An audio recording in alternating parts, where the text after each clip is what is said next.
Welcome in to Kyle White Field on the campus of Anahuac High School, where tonight Anahuac Sports Live brings you 10-3A football as district football gets back up here in Anahuac between the Anahuac Panthers and the Buna Cougars. Welcome in, everybody, as Alex Outram joined here with Trent Hart as another Friday night is set to kick off here in 10-3A football. The Panthers coming into tonight 2-1 in district play.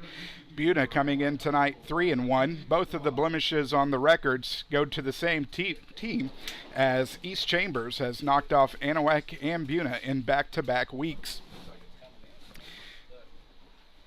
So welcome into the Title Services pregame show as we have interviews with both coaches tonight. And we will get you set for the kickoff between Buna and Anahuac as we will continue the Title Services pregame show after this on Anahuac Sports Live.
And welcome back, ladies and gentlemen, to the Title Services pregame show. This is Trent Hart for Anahuac Sports Live.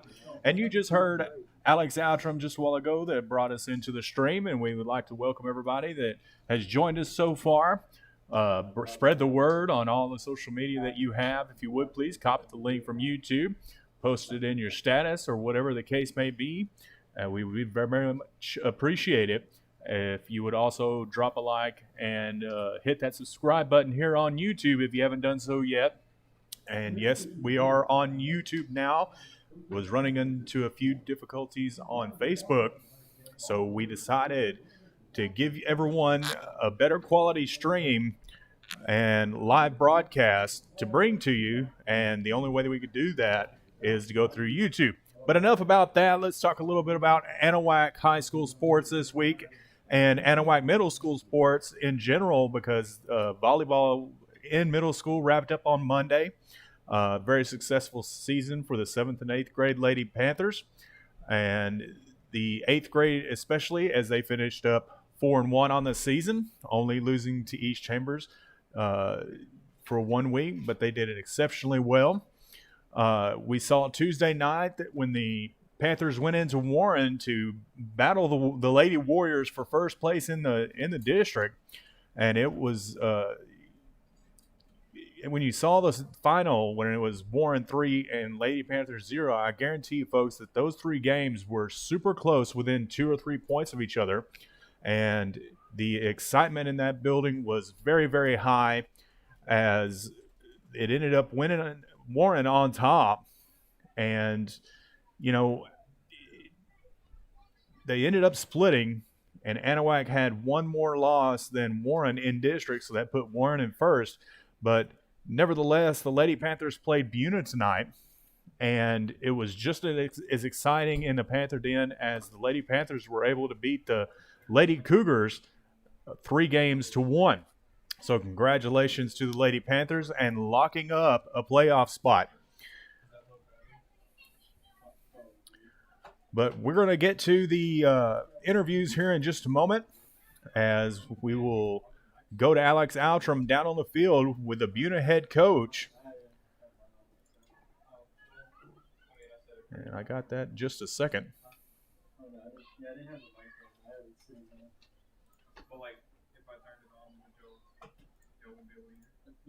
There it is. Sorry about that. So here is Alex Outram with the Buna head coach. Don't forget to everybody, and that's Bradley Morgan.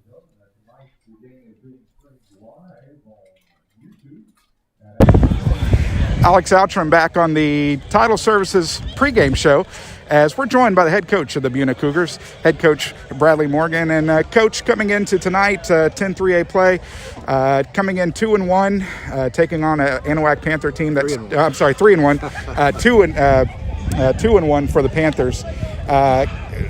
One loss coming into tonight, both teams to the buzzsaw, as you said, East Chambers. How big does tonight's matchup equate to 10-3A play? Well, I think we're both looking at, if you win this game, you got a good shot at getting second place, which, going into the playoffs, being in those top two spots, should give you a lot better opportunity to win that first, have a better chance of winning that first playoff game. You entered district play 3-0, lost last week to East Chambers. When you were looking over the film last week, what was some of the things that you liked, and what was some of the things that you saw that they could improve on this week? Things that we can improve on? Yes, sir. Well, like I said, we lost our quarterback in the Hardin game, the first series, so we've worked out 2 different quarterbacks for the last week and in this week. I think that's going to help. Getting some time, some practice under their belt is going to help them be more comfortable with our offense, and that should help us. How coming into this week's game, how was it with those players coming? Or you had some freshmen coming up to varsity, some different players filling the holes. How did practice go this week? Our kids work hard. I mean, they always do. They do what we ask them. I mean, they're not lazy at all. They come out and I'm not going to say 100%, but they come out every day. They don't complain and they don't gripe. They just come out and do what we ask them to do. So they're doing their part. For those who are tuning into a Cougar football game for the first time, what kind of offense are you running on that side of the ball? I mean, we base out of a slot T, but this year we've everybody's running the spread, and I mean, just like everybody else, we watch TV and see that, and our kids see it, and I mean, we're kind of multiple. I mean, like I said, we base out of a slot T, but we'll get in some spread. We'll put the quarterback back, so and shotgun and do some things out of that. We kind of jump back and forth. Who's some of the kids that you were relying on in the offensive side of the ball? Jake Menard's a senior. He's a 1,000-yard rusher last year. We still have him at fullback. He's had some good games. Logan Moss has got he's got a week under his belt, a week of practice now, and a game under his belt. So I think that'll, he'll improve. Our offensive line, we've kind of moved them around, and we've had it because of injuries. We've had a left tackle play right guard, and Coach Edwards has done a really good job, I think, of fine-tuning them. I think that they will I think you'll see improvement there tonight, hopefully. Flip side of the ball, what kind of base defense do you run out of? We're in a 26, 4-3. Okay. And who are some of the kids that you're relying on the defensive side? got Kel Knox. He's a sophomore at Mike linebacker, and so being a young kid, he's gotten better, I think, the more experience he gets back there, and he actually played back there some last year. I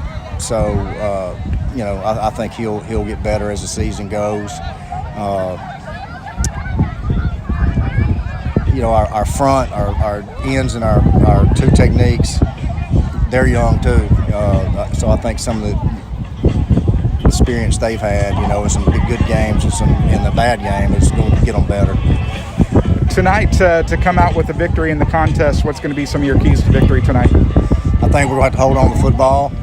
We can't turn it over, and we got to figure out a way to slow down Anahuac Panthers offense. I think their Nice does a great job with those guys and running the scat trap and bootleg stuff, and he's got some kids that are getting better every week. Well, Coach, I greatly appreciate the time before the game, and best of luck in tonight's contest. Thanks, sir. That's head coach Bradley Morgan of the Buna Cougars as we continue the Title Services pregame show after this on Anahuac Sports Live.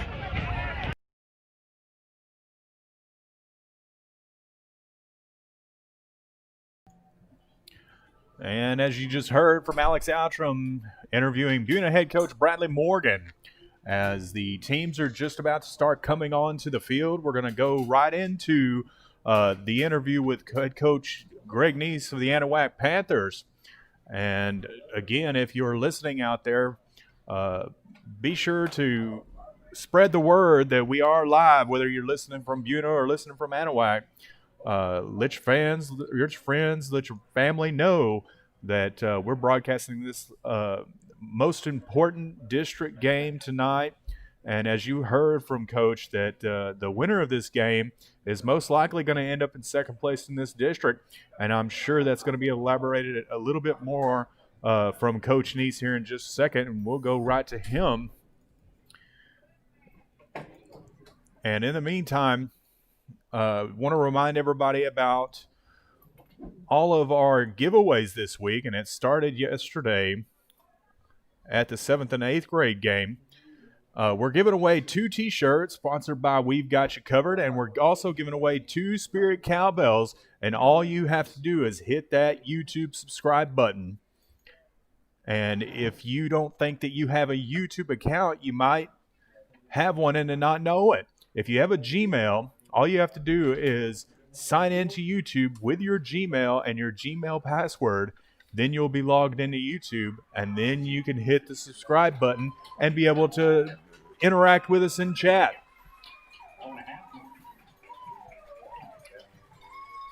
So with that, we're going to go down to the field once again for the interview with head coach Greg Neese, and we'll be back after that for the coin toss and the national anthem. Alex Outram back on the Title Services pregame show as we're joined by the head coach of the Anahuac Panthers, head coach Greg Neese. And Coach, back into 10-3A play. Goes without saying, 2 teams with 1 loss in 3A. What are you kind of talking about to the kids this week of the importance of this ball game? Well, this is a playoff game to get in the playoffs. If they win, they're automatically in. If we win, we're in a great position to get in. So they've played one more game than us because we had their open date last week. And so they're 3-1 in district. So they played 4 games. So we got to win this game. We got 3 left, and this is a big game for us. It's a winnable game, but it's also a game that, they have a good football team, very well coached. Coach Bradley's been there for a long, long time. And then when you're in this area, everybody knows who he is, and everybody's good friends with him, and I'm good friends with him. But, it's just a huge game for us, a huge game for them. So, whoever wins is going to be looking pretty for the playoffs. Last week, kind of a different scenario, taking on a private school out of the deep piney woods to make up for earlier games in the season. What was some of the things you liked, and what were some of the things that you felt y'all could improve on after looking over the film? Well, it's always fun to play. It's enjoyable and fun to play teams that you don't usually play or see. And so when we played Mart earlier in the year, then state champion, and we had a shot at the title that day, and then playing Brook Hill, having them come 3.5 hours from Bullard, and because you'll never play them unless a situation like this pops up. So it's always fun to see different people and see different schemes and meet new coaching staffs.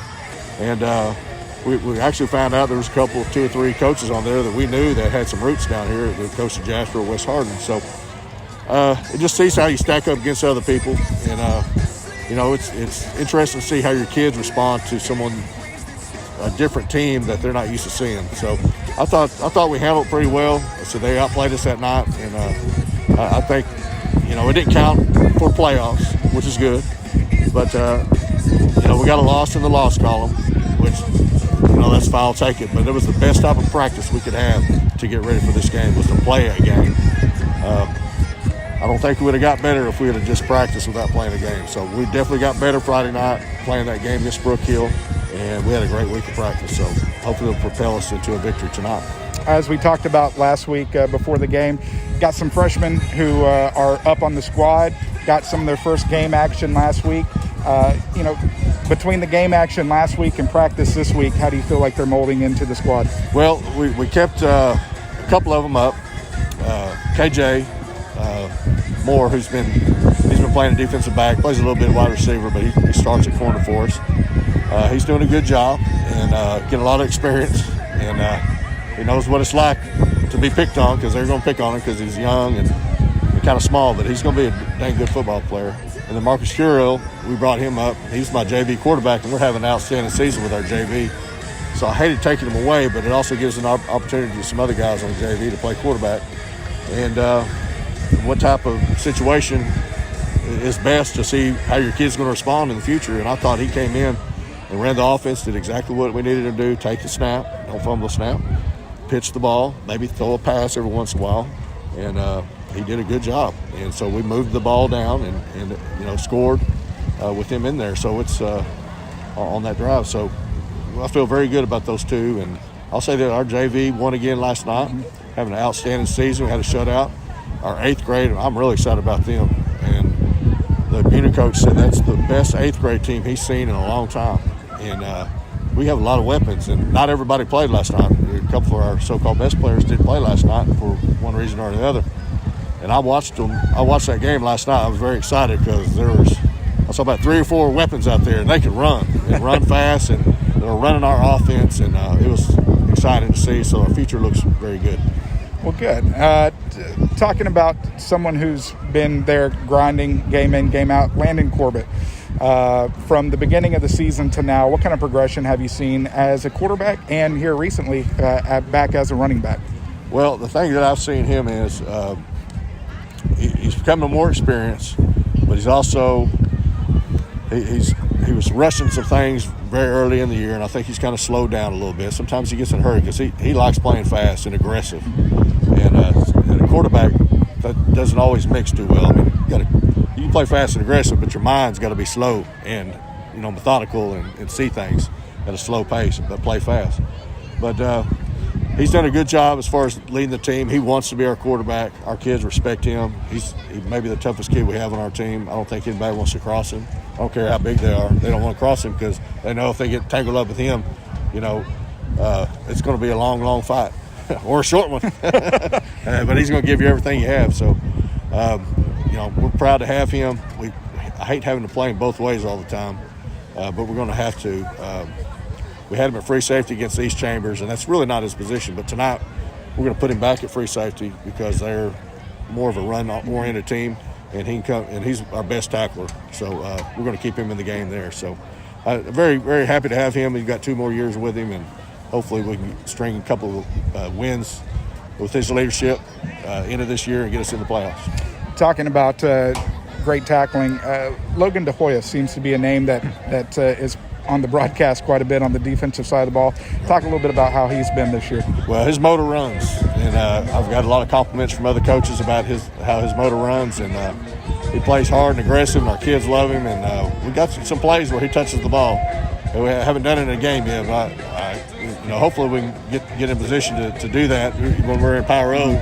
There's a couple plays for him. We're throwing the ball one time and pitching the ball one time, so it'd be awesome for him to score because I know that would just ignite our team because he's our spiritual leader, if you want to call him that. He's very flamboyant, kind of carefree, and just plays hard as he can in practice. We can't block him in practice. It makes our offensive line mad. Our offensive line coach gets mad because we can't block him. I got to take him out so we can get some production. So he's great to have on the team, and I wish it's great for him to come back from an injury. He had a season injury last year, blew his knee out in the second ball game, I believe. So he didn't get to play last year. But he couldn't wait to get back in the rodeo because he rides bulls. So he got his knee fixed and getting back on the bulls. So that's the type of toughness he has. The Buna Cougars tonight, obviously someone that the Panthers know very well. What are you expecting from them tonight? Well, they're very well coached. They play hard. I played them numerous times when I was at Kirbyville. Being in the same district with them, they always bring it every time we play them. Even if they're down some years, they still play hard, and it's tough to win. It's going to be tough for us to win tonight. We watched them against Woodville. Woodville probably has the most talent in our district, probably outside of East Chambers. We have to give them, but Woodville does, and they jumped on them early. 2 quick touchdowns. The defense played hard, so that was a huge win for Buna. So we're going to get their best tonight. And, it'll be a good game. It'll be very aggressive, and it'll probably be a little chippy like it was last year. But both teams respect each other. Both programs do, and we're all friends. But tonight, I want to beat my friends. So, yeah.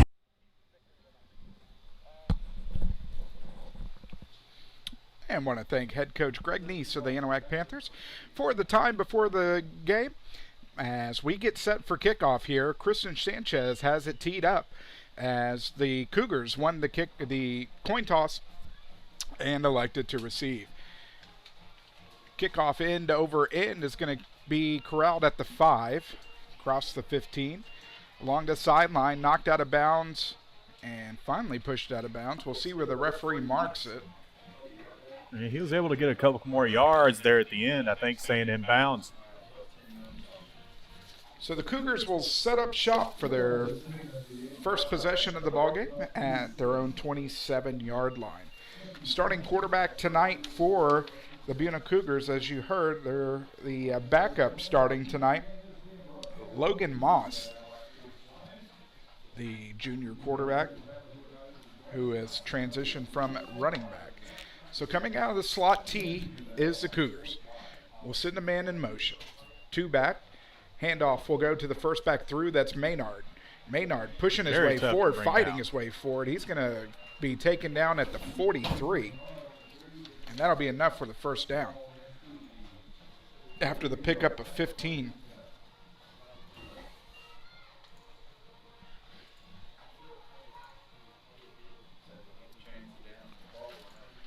Jacob Menard, 1,000-yard rusher last year for the Buna Cougars. So 15 early on, first down in the ball game. From their own 43. You're going to see a lot of this position tonight out of the slot T. Handoff, first back through. It's Menard. Menard's going to be... I think it's offsides on the Panthers there. And on the stop, Jonathan Cooper. So as Trent said, it is going to be a 5-yard penalty. First of the ball game. We'll make it first down and 5. Alex Outram, Trent Hart, Terry Fortenberry manning the camera above as we bring you 10-3A football. The Anahuac Panthers taking on the invading Buna Cougars. As you heard in the pregame show, important ball game tonight in district play. Both teams coming into tonight with just 1 loss. Extremely important game in this district. Out of the gun is Moss. Moss is going to hand it off right side, trying to find some room. He gets across. Whoop. He's going to get right before midfield as coming in on the tackle was Zion Clark. Colt Kibido on the carry as he's going to pick up 1. We'll bring up second down and 4.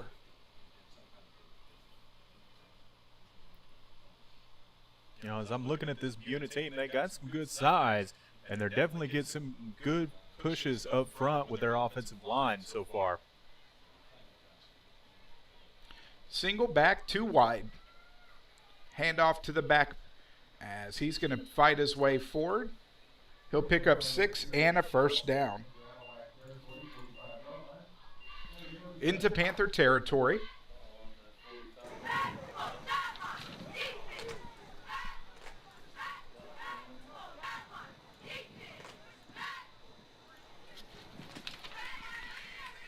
First down and 10 for the Cougars.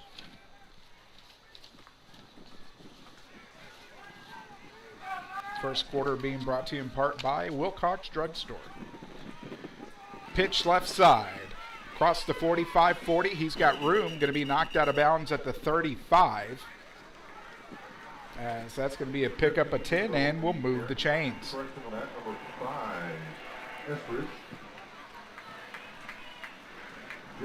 Another running back into the game for Buna.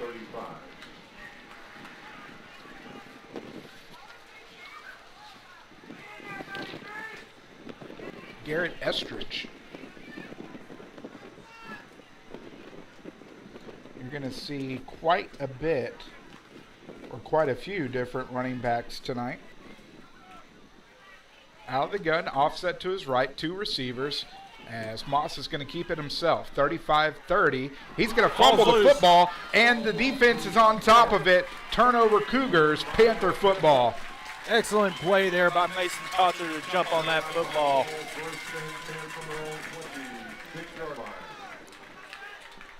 So give Moss a pickup of 5 with a fumble. As you see on that replay,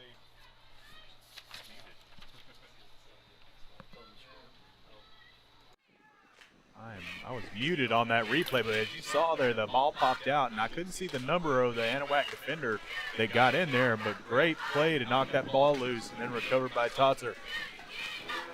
So Anahuac, 4 wide. Corbett, the quarterback, is going to take it straight up the gut. He's going to pick up 5.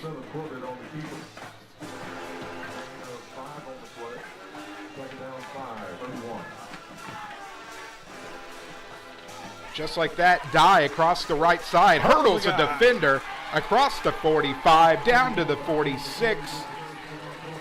Pick up a 16 and a first down. The athletic big man, Cade Dye.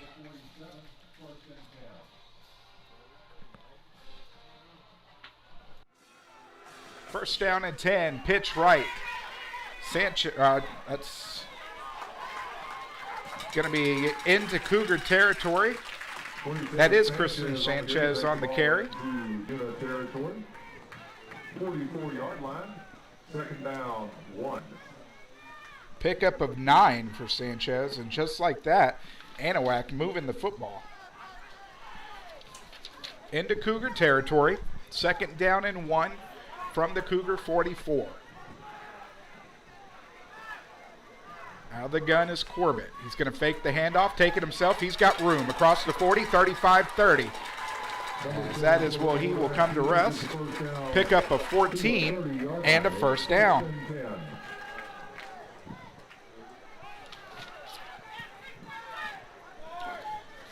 Panthers hurrying to the line of scrimmage.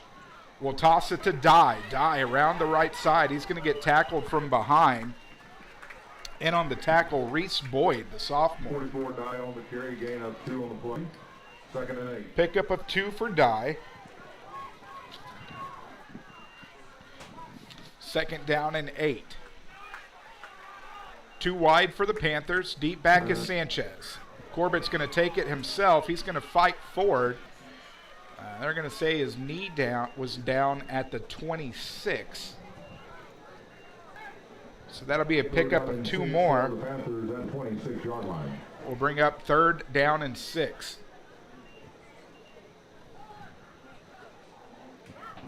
That's Corbett getting the play call in from the sideline from head coach Greg Neese.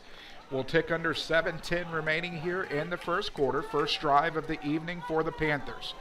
2 wide, Clark to the Forest. Inside handoff, Sanchez across the 20, keeping the legs churning. 19. They should give him the 18. Either way, it's going to be enough for a first down.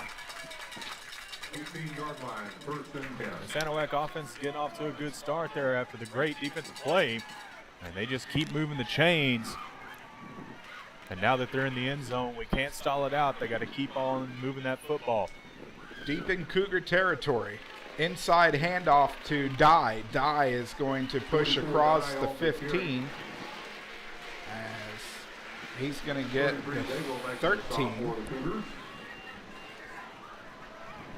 Pick up a 4 for Dye. Second down and 6. I think we're going to call Dye's number a lot tonight. It looks like they're going to utilize him more. Pitch left, Sanchez trying to run off tackle as he's going to get forward progress down to about the 10. Makes his way to the 10-yard line. It'll be third down. And 2. About a yard and a half, really. So give Sanchez a pickup of 3.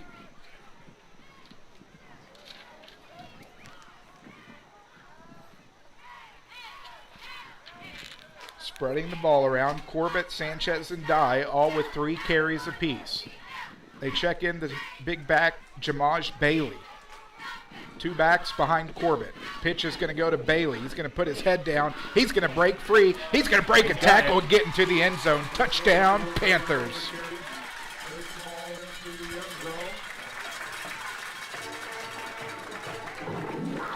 Just like that. Just what the doctor drew up for a first possession of the ball game in this huge 10-3A ball game.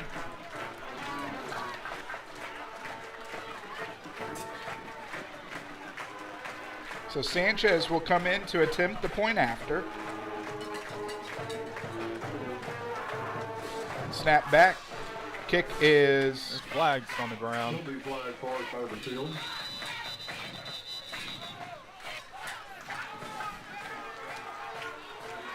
Looks like it was on Buna, so the Panthers are going to go for it. Call is offsides against Cougars. After So this the is over. offsides puts the ball at the 1. As you said, Trent, the offense will trot back onto the field to try to tack on the 2. Jumbo formation. Jamaz, the deep back. Bailey with the carry is into the end zone. 2-point conversion is good. So with 5:18 remaining here in the first quarter, Anahuac strikes first. They lead Buna 8-0. Back after this on Anahuac Sports Live.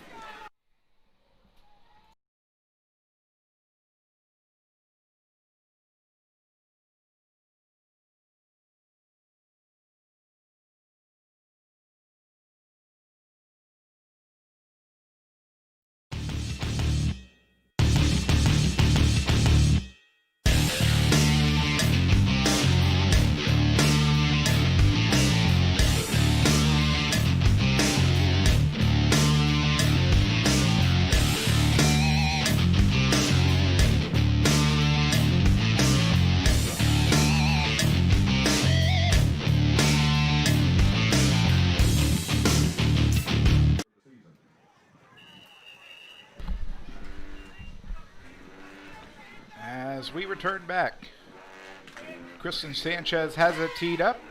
End-over-end kick is going to come down about the 7. Across the 15-20.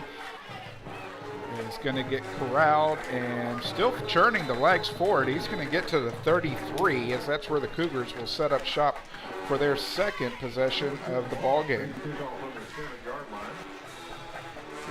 Recapping that last drive,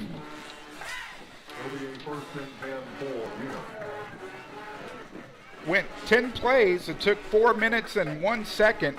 Anahuac drove 74 yards, was capped off by a 10-yard rush by Jamaj Bailey as he hit Payturt. A penalty for offsides on Buna gave the Panthers a 2-point conversion attempt as they converted. Your score, Anahuac leads Buna 8-0 on your Turn 2 Specialty Company scoreboard. Across the 40-50 into Panther territory down to the 46. A good run there by number 5. Garrett Estridge. Midfield into Anahuac territory. Ball down by number 8, falls for the Panthers. It'll be first and 10 from the 21-yard rush by Estridge.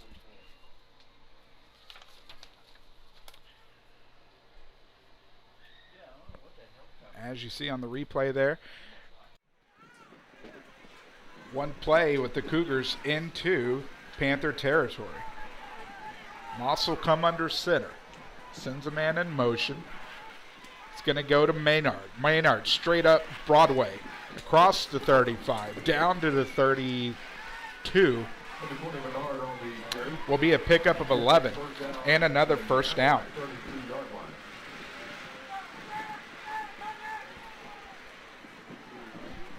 Fourth first down of the ball game for Buna. Now the big chunk plays starting to attack the Panther defense once more.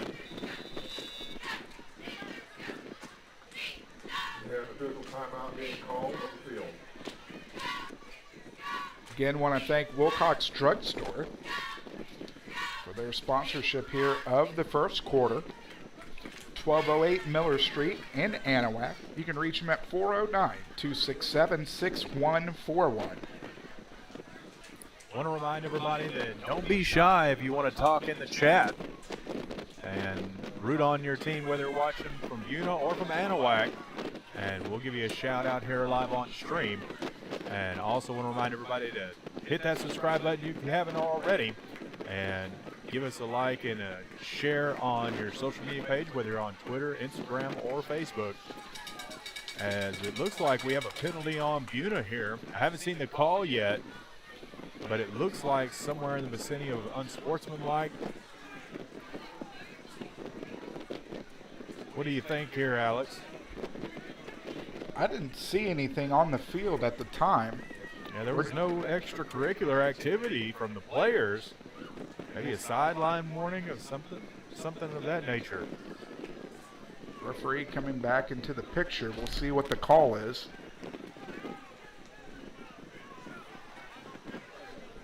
There was a penalty on the previous play, illegal shift against the Cougars. So, illegal shift on Buna. 49-yard line. Remaining first down, 50 to So go. that will erase that last rush from Maynard. Be first down and 15 from the Panther 49. Sends a man in motion. Moss looking to throw. Jump pass is going to be brought down by Maynard. And the pass is completed by 20. So a 19-yard pass and catch from Moss to Menard.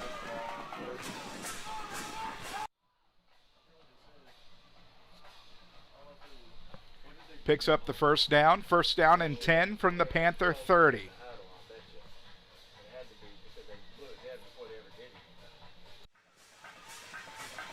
Sends a man in motion. Deep back is Menard. Menard straight up Broadway across the 30, 25, lowering his shoulder, fighting his way down to the 15. Pickup of 15 for Menard. Move the chains again. Fifth first down of the first quarter for the Cougars. I'll tell you what, Menard's so big and so strong, he is hard to pull down, as we've seen these Anahuac defenders being just pulled along with him. Man, what a strong kid. 1,000-yard rusher from last year. Just a junior this year. Wow. I have to check that. That's the senior. He was a junior last year. Junior last year, well. Hurry into the line of scrimmage. Straight up the gut, Menard. Menard fighting his way forward. Man, oh man, he is just manhandling some of these Panther defenders, just dragging him on his back. Pickup of 5. Gives him 43 yards on 4 carries. Second down and 5 from the Panther 10-yard line.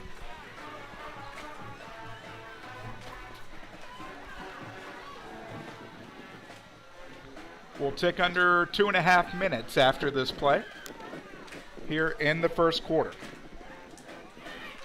Handoff is going to get caught in the backfield.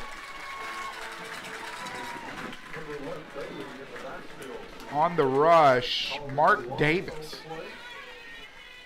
5th different running back for the Cougars tonight.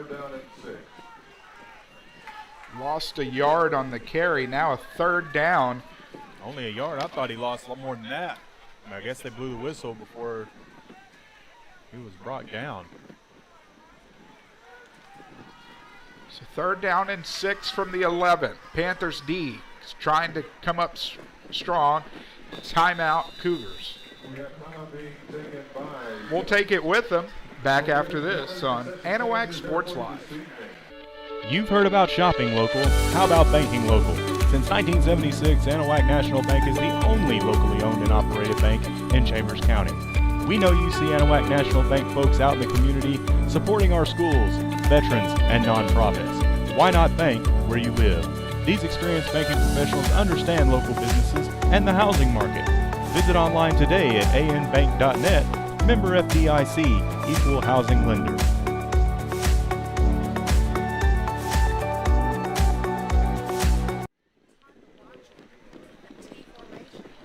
Welcome back, ladies and gentlemen. Just a quick reminder that if you'd like to talk in the chat, we'd love to interact with you guys and give a couple of shout outs here. And shout out to JD Wells, who's joined us, Robert Kite, who says, "Go G," Heather Fry that says, "Let's go Cougars," and of course Angie Randall that says, "Let's go Panthers." 3rd down and 6 from the Panther 11. First big key defensive play here for the Panthers. Out of the gun is Moss. He's going to fake the handoff, looking downfield, is going to throw it up and almost intercepted as Zion Clark had him hit it in the worst place possible, right in the numbers. So Cougar defense stands strong. 4th down and 6, first big decision of the ball game for the Buna Cougars. Head coach Bradley Morgan looks like they're keeping the offense on the field.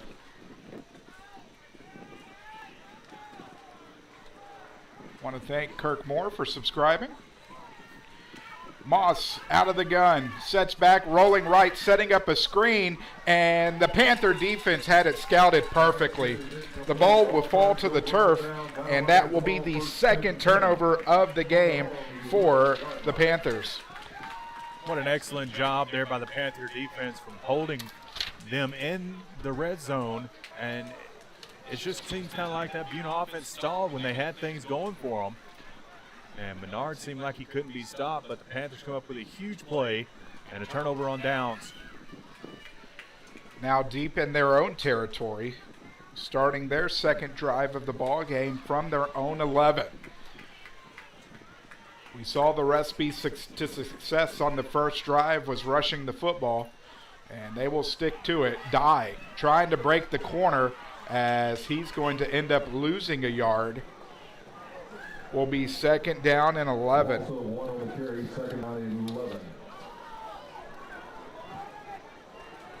4 rushes, 21 yards for Cade Dye.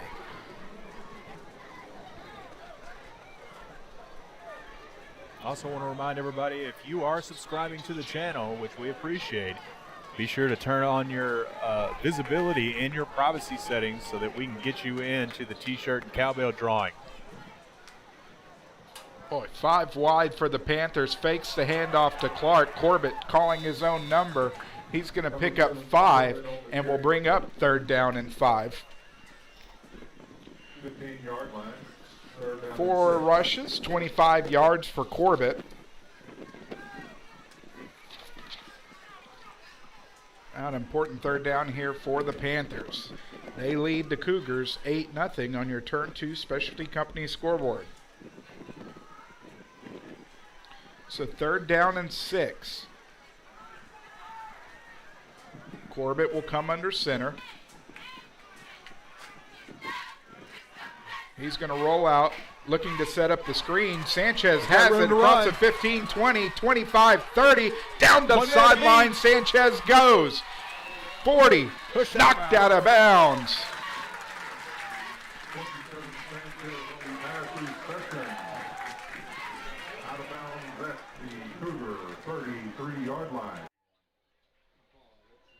52 yards on the screen pass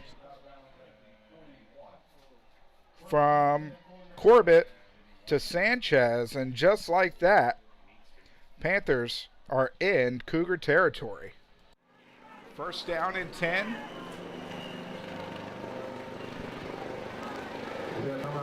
From the 41. Coast Guard. We're going to have a timeout here. If we can show that replay. Yeah, I can bring it up again here. We see that flip out to the flat. Dangerous pass, but he was able to loft it right over the defender. As coming in to almost break it up was Seth Daigle. Nonetheless, Sanchez scampered down the sideline, and really a smart play by the defender for Buna, which was Logan Moss, the quarterback, as he had the collar from behind, but he let go knowing that it was a penalty and was able to finally push him out of bounds. So we thought that he was pushed out of bounds at the 33. So had a toe out. So take off 8 off the 52. Makes it a 44-yard pass and run. Corbett rolling right, looking downfield, looking for Dangerous. Clark. Picked off. And on the interception, Connor Stump. As Illaby throw, as Corbett was trying to force it into Clark. First turnover of the ball game for the Panthers. As you see, triple coverage. Allowed Stump to step in and pick that ball off. As that'll be the end of the first quarter of play. With your score, your Anahuac Panthers leading 8-0 over the Buna Cardinals. We'll be back with the start of the second quarter after this on Anahuac Sports Live. Hello, my name is Mark Poggles, and I'm the pastor at Community Christian Fellowship Church in Oak Island, Texas. I would like to personally invite you to join us for Bible study during the week and our church services on Sunday morning. We have a nursery for the little ones, and our church family will greet you with a smile on their face and a loving heart. Come and celebrate with us as we study God's Word and give Him all the praise and thanks He deserves. Hope to see you there. Take care and God bless. Go Panthers!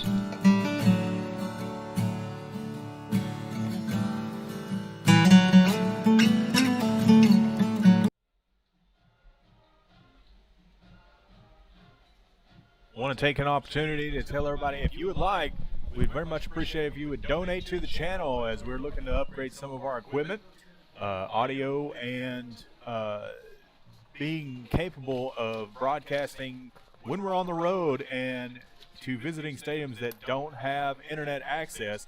And that is definitely the case next week in Kirbyville, as their stadium does not have Wi-Fi, and we'll be trying to broadcast off of hotspots and whatever the case may be, but there is an upgrade to those hotspots where you can combine them, and we're looking to try and get something like that. But if you would, you can go over to our Venmo at Anahuac Sports Live, or on PayPal, anahuacsportslive@gmail.com, or you can scan the QR code in the graphic in front of you. So we begin the second quarter of play. First down and 10 for Buna at the 20. As Menard pushing it straight up Broadway. He's going to pick up 11 and a first down. Number 20, Menard on the carry. Get the first down for the Cougars. Boy, Menard just keeps the legs churning 31 and takes defenders with him, as the Coast Guard flying above, checking out the game tonight. I'd like to thank Terry Wolf for subscribing to the channel. Single back. That's Menard. Menard straight up the gut. He's going to pick up 5 on the carry. 6 carries, 59 yards for Jacob Menard.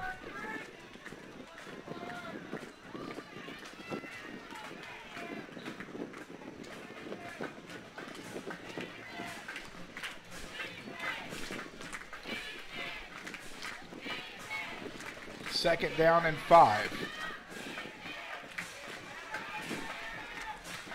Handoff, Menard, as he's going to be met at the line of scrimmage, but still going to push his way forward as he will pick up 5 on the carry. Another first down.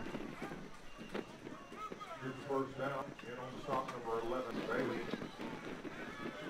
42-yard line, first and 10.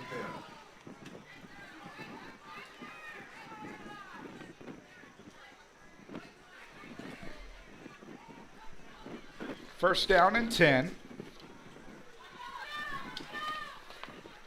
from the 42. In the route, trying to find somewhere to go. A host of Panther defenders. He's going to get back to the line of scrimmage, but that's going to be it for Colt Thibodeau.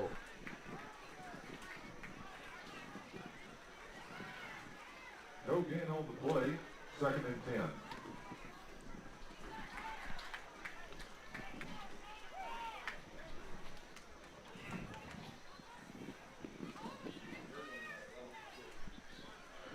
Second down and 10 from the 42.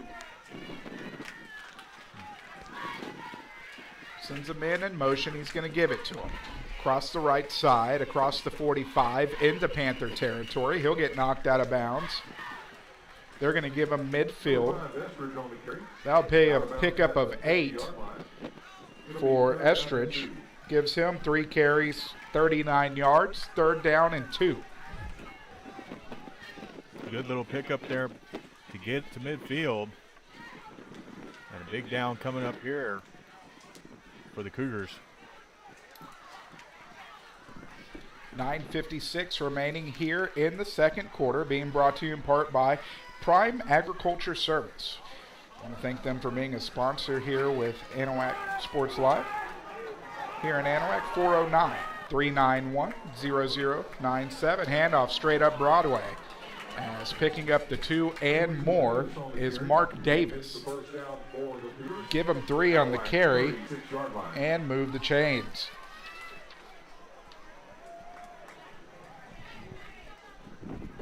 We'll tick under 9.5 remaining here in the first half.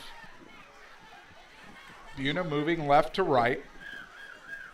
All white jerseys with the royal blue trim. White helmets, Buna on the side of it. Handoff off left tackle, makes a move, creates some space across the 40 and being slung out of bounds. Not before a pickup of 9. Number 34, Rogowski on the carry.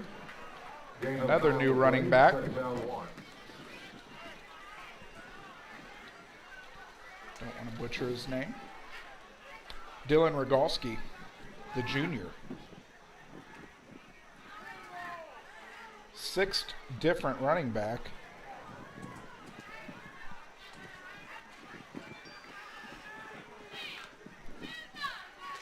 Second down and 1.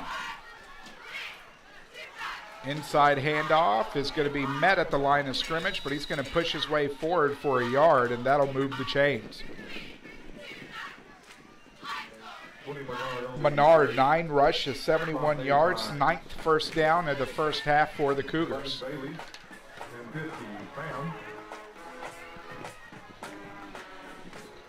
Buna eating some clock up on this drive.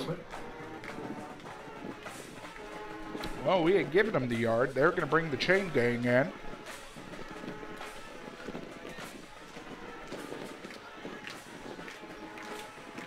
And it is a first down. It is a first down for the Cougars at the Anahuac 36-yard line.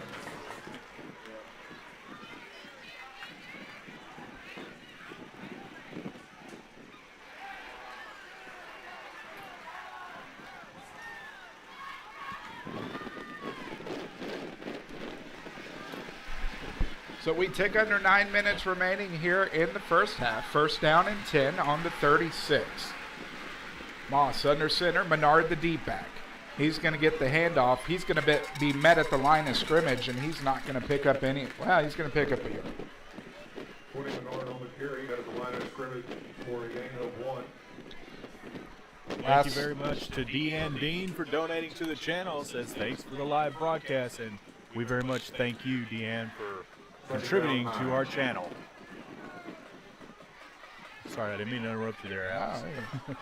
All good. Back-to-back rushes for Menard of 1 yard apiece. 2nd down and 9. I want to thank Miss Dean.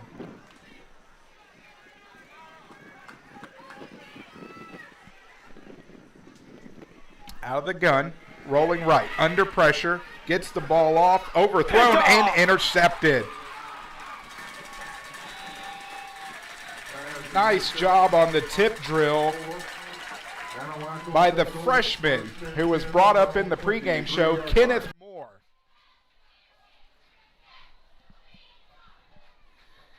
KJ, take a look at it again.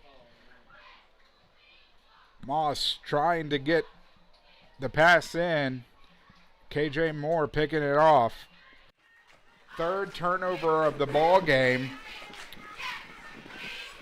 And just like that, Marcus Curiel checking into the game for the Panthers. He's going to toss it right side to Corbett. No gain on the play, 2nd down.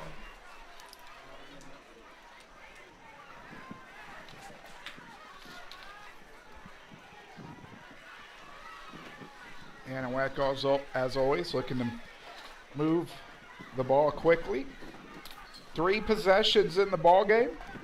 3 turnovers for the Cougars.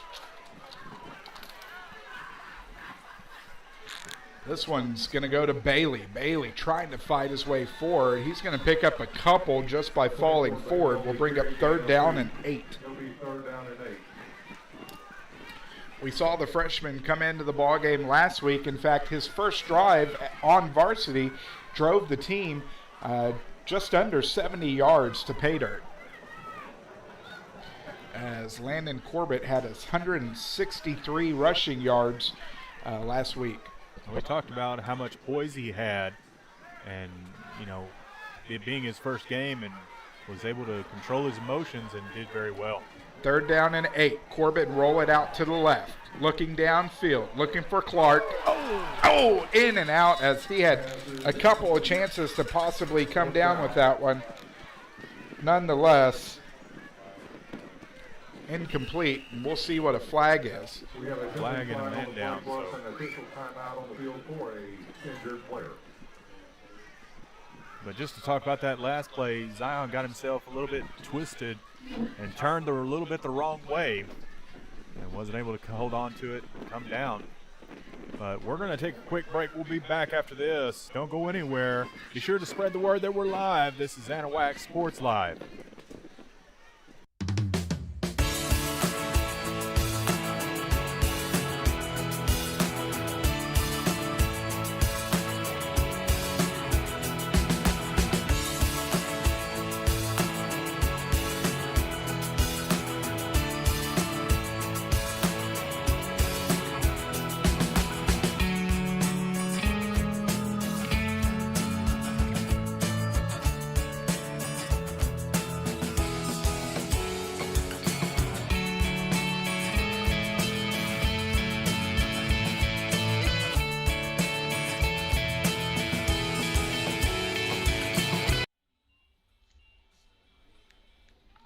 And as we're still under an official timeout, well, it looks like he's getting up under his own power, kind of limping, but he is moving.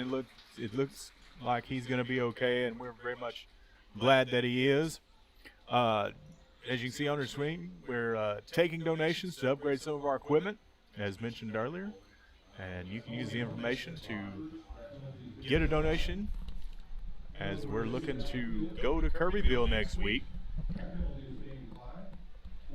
and in need of some supplies from the technical aspect of things to get that stream going.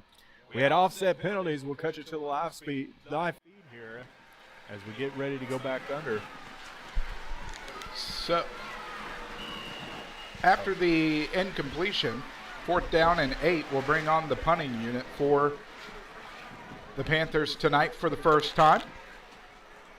Nice job by the Cougar defense to really could have put a kibosh on what the Panthers had been doing. Sanchez with the punt is not a very far punt. In fact, it's going to roll out of bounds in Panther territory at the 48. Definitely not a normal punt that we see out of Sanchez week in and week out. But he's allowed one of those every once in a while. Absolutely. Sanchez has been handling the kicking duties here this year. So for the fourth, I don't know what that was, fourth possession of the ball game.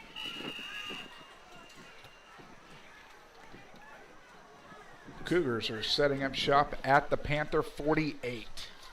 6:33 remaining here in the first half. Anahuac leading Buna 8-0 on your Turn 2 Specialty Companies scoreboard. Straight up the gut. Menard across the 45, falls forward to the 43. Be a pickup of 5.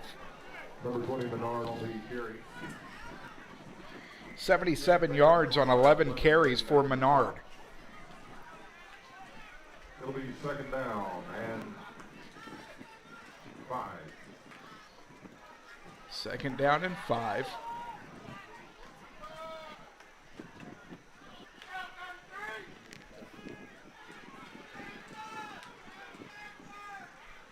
Too wide to the far side. High snap. Moss running around right side is going to be Olayed. And we'll get forward. And we'll pick up enough for the first down on the pickup of 6. Kent Moore was looking for the knockout punch on that, I think, Alex, as he zipped right on by Moss coming down the sideline. He looked like he just made himself sideways and Yeah, slipped right right through. Not sure what kind of tackle he was going for there. First down and 10 for the Cougars. We'll tick under 5:20 remaining here in the first half. In the round. Left side across the 45 will fall forward to the 33. Pick up a 4 by Thibodeau. 33-yard line. His third carry of the ball game. Second down, 6.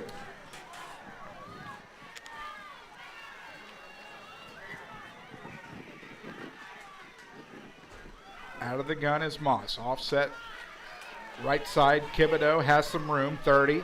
Falls forward to about the 26. 11 Bay making the stop. That'll be a pickup of 8 and a first down. It is a first down at the 20. So we've seen this before as Buna's getting close to the red zone once again.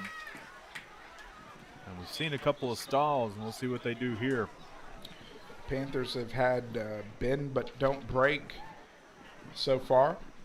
First possession of the ballgame for the Cougars. Moss fumbled it. This last possession, he threw an INT. Handoff straight up the gut to Menard. Menard's going to pick up 2. Bring up second down and 8. Menard on the carry. 2-yard gain, 25-yard line. Second and 8.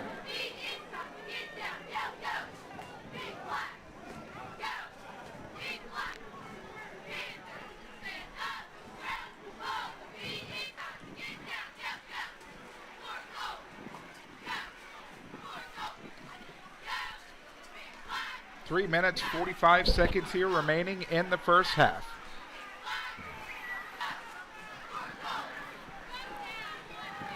Handoff around the left side. Is going to get pushed out of bounds. See if they give him the 17. They do. That's going to be enough for a first down on the pickup of 9. 17-yard line. As Estridge moves the change. First down and 10 from the Panthers' 17-yard line as the Cougars have moved inside the red zone.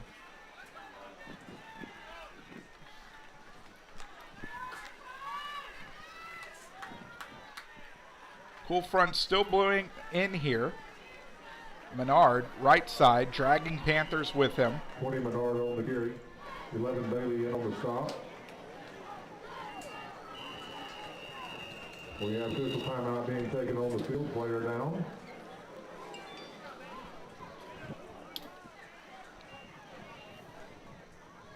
Pickup of 5 for Menard will bring up 2nd down and 5. Again, want to thank Prime Agricultural Service for their sponsorship here of the second quarter. Here in Anahuac, you can reach them at 409-391-0097. We thank all of our sponsors, and if you are out there and you're interested in becoming a sponsor of Anahuac Sports Live, you can message us through our Facebook page at Anahuac Sports Live, or you can give us an email, anahuacsportslive@gmail.com, and we'll send you all the information that you need to get involved with Anahuac Sports Live for a yearly subscription. Whenever you buy in to be a sponsor, it is for all year long, for all sports that we'll be covering this year, as football's winding down, and volleyball is moving on into the playoffs, and we'll have basketball starting soon as well. So plenty of things to get involved with right here on Anahuac Sports Live. Cougars hurry to the line. 2nd down and 5. Moss under center will hand off left side Nice to hit. Menard. Menard's going to be met by a couple of defenders as Caden Hampton and Mason Totzer, who recovered the fumble earlier, combining to make the tackle. No gain for Menard, brings up 3rd down and 5. So can the Panther defense come up on a big 3rd down again here? Moss under center, sends a man in motion. Oh, there's some movement. Penalty flag. They drew him off sides, Alex. Panthers lost a little bit of composure there, jumped off sides. That should be enough for the 1st down for Buna Cougars. The 5-yard penalty does make it a 1st and goal to go. 7-yard line. I've noticed that the hard count on whatever offense, we've seen it a few times this year so far, and the Panthers, they're trying to time that count just right, and when the quarterback starts doing a hard count, they just can't put their finger on it, and more times than not, we'll see that front line kind of jump a little bit earlier. 1st and goal from the Panthers 7. Menard the D-back gets the ball, and he'll be met in the backfield. Good coverage there by the front that time.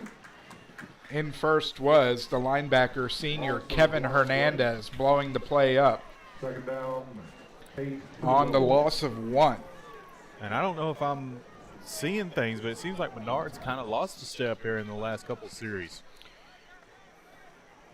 Last 5 handoffs, last 7 handoffs have gone for 13 yards.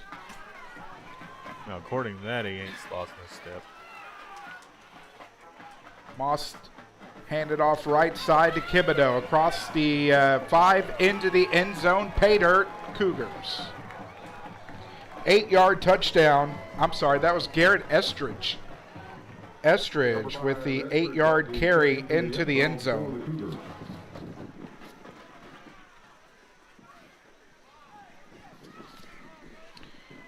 Makes the score 8-6 pending the point after. Now we'll see if the Cougars decide to try to attempt the point after, or if they try to tie the ball game up and go for 2.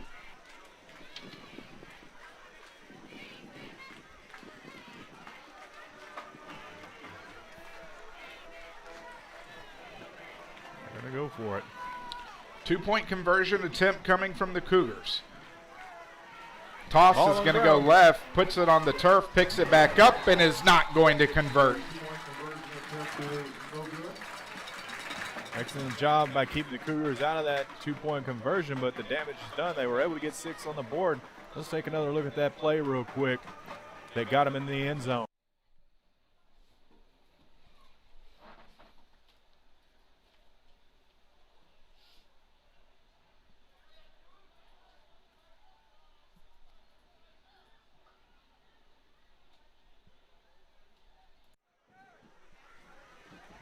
good run play there to get it to the corner of the end zone and break the plane.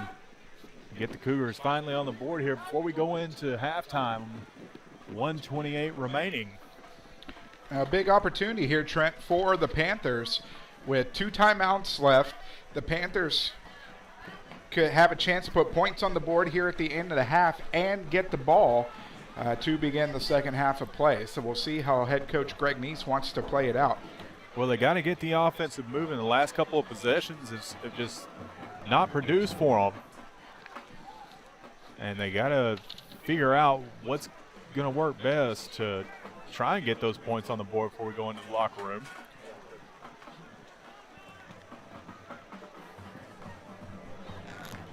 And want to remind everybody, don't go anywhere for we're going to have our halftime show where we'll have the Pride of Anahuac Panther Band going to be performing for us, and Alex will have, and I will have stats and scores from around the area as the kickoff is mishandled, but it looks like the Panthers are able to recover and jump on it. Case Vandevender with the pooch kick bobbled the football. Receiving it as trying to come down with it was Daniel Cormier. But Cormier alertly jumped on the football. That could have been disastrous for the Panthers. Nonetheless, set up with pretty good field position here at their own 40 with $1:27 remaining in the first half. Fakes the pitch. Corbett going to take it himself. Corbett's going to fall forward for a pickup of 2. I think a little miscommunication there between Corbett and his running back on which play they were running, because he was looking to pitch it and noticed that his running back wasn't where it was supposed to be. So he had to tuck it and fall forward, but he was able to get a couple on the play. Second down and 8. We'll tick under a minute remaining here in the first half. Corbett out of the gun. He's got 2 wide to the far side. Offset by Sanchez. Fakes the handoff. Doesn't fool the Cougar defense as they get in the backfield and bring him down. As that will be a loss of 1. It'll be third down and 9. You know, the offense has got to get a better push off the ball, Alex. I'm not seeing the intensity that I'm normally used to seeing from this Panther offensive line. 103 yards of offense here in the first half for the Panthers, as the Cougar defense hasn't been doing too bad. It's just been a couple of plays that have given the Panthers the lead. Third down, fakes the toss, handoff straight up the gut. Sanchez pulls over a defender, fighting his way forward. His jersey's going to be about 3 sizes larger now, but he's going to pick up the first down. Timeout Panthers. Pickup of 27 by Sanchez. Let's take a look at that one again.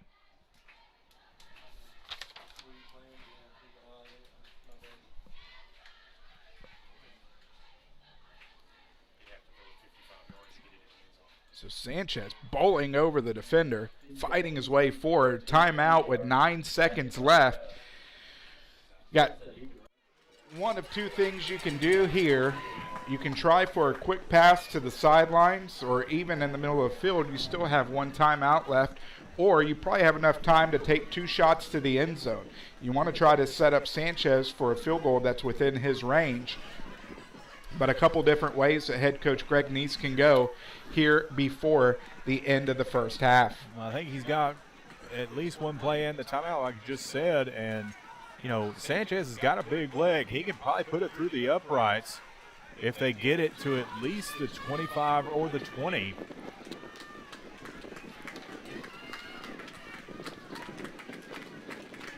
So Corbett's going to come under center.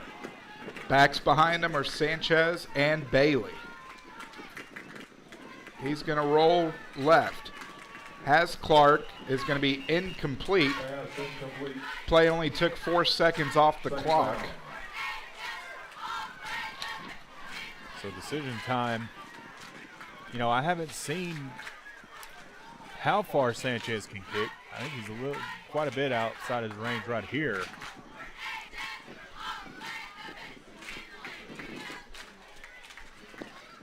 Yeah, especially good point brought up the wind would be blowing in in the his face of Sanchez, and it is not a light wind with the cool front that is being blown in tonight. No, it's not. So they need to at least get it to the 20 for a field goal hope. 5 They're gonna seconds take on the another- play here's clock, timeout and coming. yeah, Anahuac's going to have to use their last timeout of the first half. So you can expect this last play here of the first quarter to probably be thrown up for grabs in the end zone. So as Trent said earlier, we invite everybody to stick around for the Anahuac National Bank halftime show, where we will try to get you scoring updates around the Houston area, as well as the Golden Triangle here down the I-10 corridor. We'll have stats as we have them. We'll recap the scoring drives in the first half. We'll show you the pride of Anahuac as the marching band will take the field. Does not look like Buna has their band tonight. So the pride of Anahuac will be the halftime entertainment tonight.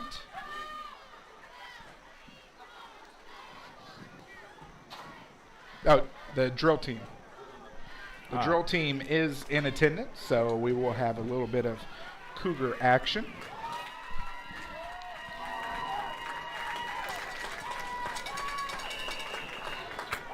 Second down and 10 with 5 seconds remaining in the half. Corbett looking long, has a man, as that's going to be the end of the first half.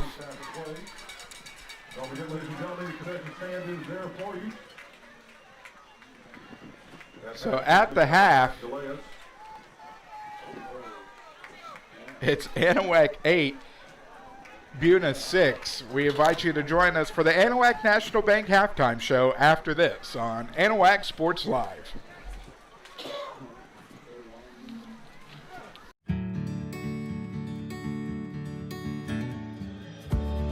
Whatever it is you wrangle, whatever seeds you sow, no matter what you nurture or what you choose to grow, at Texas Farm Bureau Insurance, we're proud to protect all Texans.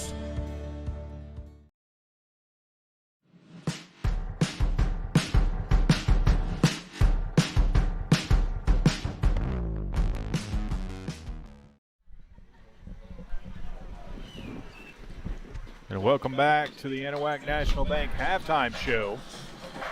Shout out to Alex Hernandez and Heather Fry, who reminded me that I did not click 6 on the scoreboard for Buna.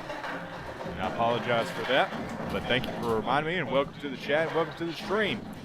And as the looks like the Buna drill team is going to take the field, we're going to be quiet and let everybody enjoy, as we've got about 27 minutes of halftime action lined up for you guys, and we'll see you after that with some stats and some scores around the area with Alex and I here right after the band performance.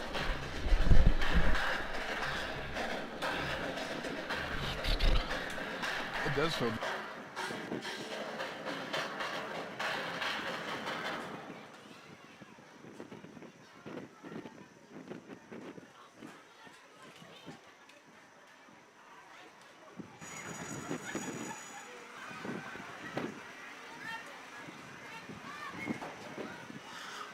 welcome the pride of Buna, the Cougar Air Drill Team, under the direction of Miss Patsy Collier.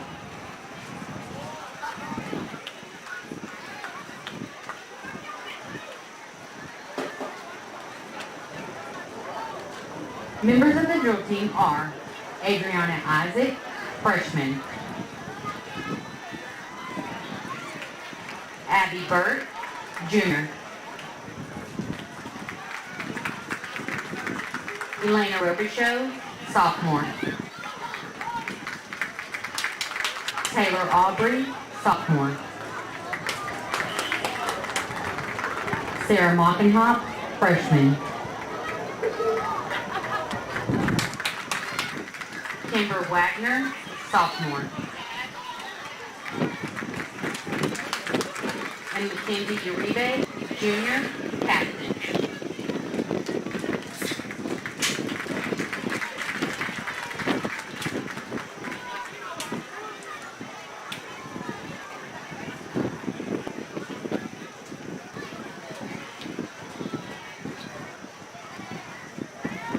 Please enjoy our VHS Cougar Airs performed to X's and O's.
evening, ladies and gentlemen. Please help me welcome your lovely Anahuac Pantherettes. The line is under the direction of Mrs. Kelly Gira. Officer members are Lieutenant Kylie Stehos,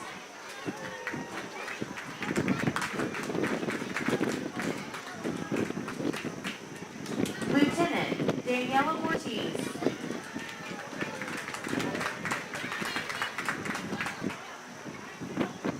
Colonel Bree Lino,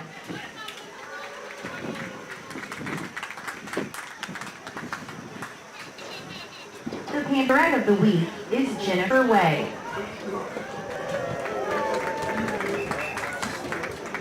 The ladies will now perform their field jazz routine to Uma Thurman, played by your Anahuac High School band.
Gentlemen, please welcome to the field the pride of Anahuac.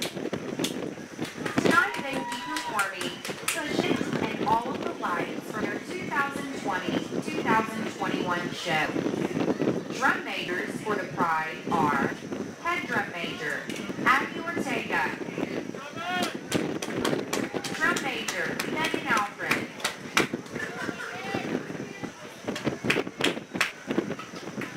drum major Diego Maris. The color guard captain is Sandra Hernandez. Marcher of the week is Profession.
As we continue the Anahuac National Bank halftime show, great job by the Buna drill team, as well as the Panther drill team and the Pride of Anahuac, the Anahuac marching band. At the half, reminding you, Anahuac leading Buna 8-6. As we go over some of the scores that we have from around the area, all games at the half. East Chambers all over Kirbyville, 21-0. North Shore on top of Beaumont Westbrook, 35-7. It's Nederland leading PNG, 14-9. Orangefield on top of Bridge City, 9-0. From around the Houston area, you've got Crosby on top of Dayton, 14-0. Tascasita on top of Humble, 17-0. You've got Memorial on top of Klein Kane, 43-26, in a high-scoring affair there in the first half. Katy Tompkins on top of Katy Taylor, 14-0. As that is just some of the scores that we've been able to get from around the Golden Triangle and the Houston area. As we get more, we will update you on what we have.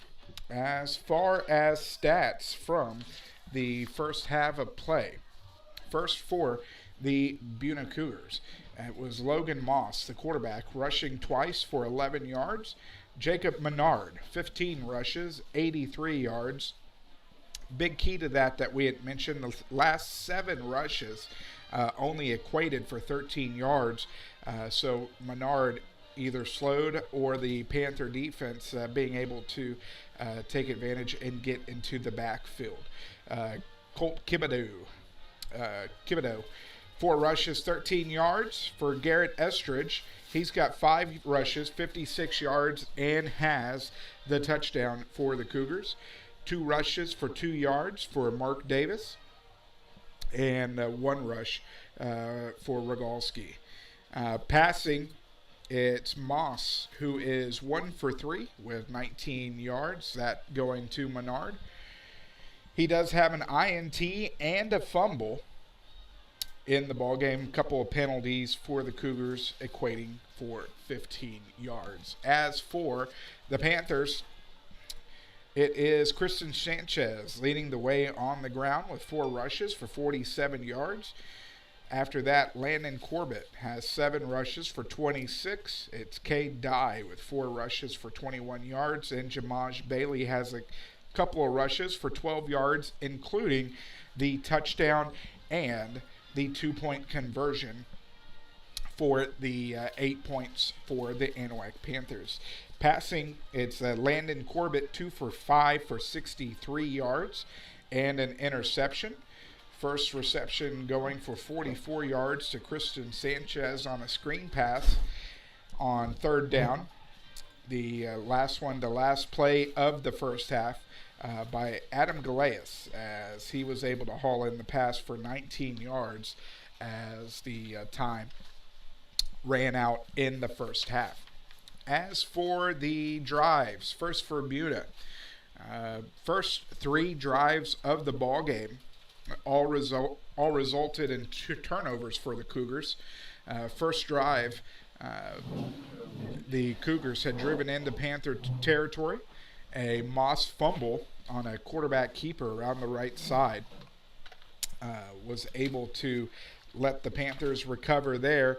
Mason Totzer on the recovery for the Panthers. Again, Buna had driven into Panther territory, but was stopped on 4th down, turned it over on downs, and that's where Anahuac took over. The first drive of the second quarter belonged to the Cougars, as again, driving into Panther territory, but coming up empty after an interception. And the last drive of the half for the Cougars went 7 plays, 48 yards. It took 5 minutes and 5 seconds off the clock. Garrett Estridge took it 8 yards for pay dirt on the rush, and the 2-point conversion was no good. As for the Panthers, they also had 4 drives in the first half. First drive went 10 plays, 74 yards. It took 4 minutes and 1 second off the clock as Jamash Bailey was able to punch it in from 10 yards out on offsides on the point after. Led to the Panthers going for 2 from the 1. They handed it back off to Bailey. He punched it in, and that's where the Panthers put up their first points of the ballgame. Second drive, it was an ill-advised pass into triple coverage for Landon Corbett as he was looking for his favorite receiver, Zion Clark. That was picked off. Next drive for the Panthers was their first drive of the second quarter. They went 3 and out and punted it back to Buna. Buna then drove down, put it in the end zone as Anahuac took over from their own 40. They went 5 plays, took a minute 26 off the clock as that ended the first half of play. So that has been the Anahuac National Bank halftime show. I'll tell you what, Alex, this game is, I knew it was going to be close, and so far, the defenses have come up big, both of them, for Anahuac and for Buna, especially for Buna when it seemed like the Anahuac offense was got off and started with a bang. There toward the second quarter of play, they were able to hold the Anahuac offense on a few of those possessions. When toward the end there, Anahuac looked like they were going to try and put up one on the board before they went in halftime, and was able to hold them. And as time ran out in the half, on the Anahuac side, the defense has come up huge in the red zone a couple of times to keep Buna out of their own end zone, and went for 2, and don't know it yet, but it could be costly for the Cougars going down the stretch here. Time will tell. But an excellent game so far, as these two teams are very evenly matched, and we cannot stress enough how big this game is for the district.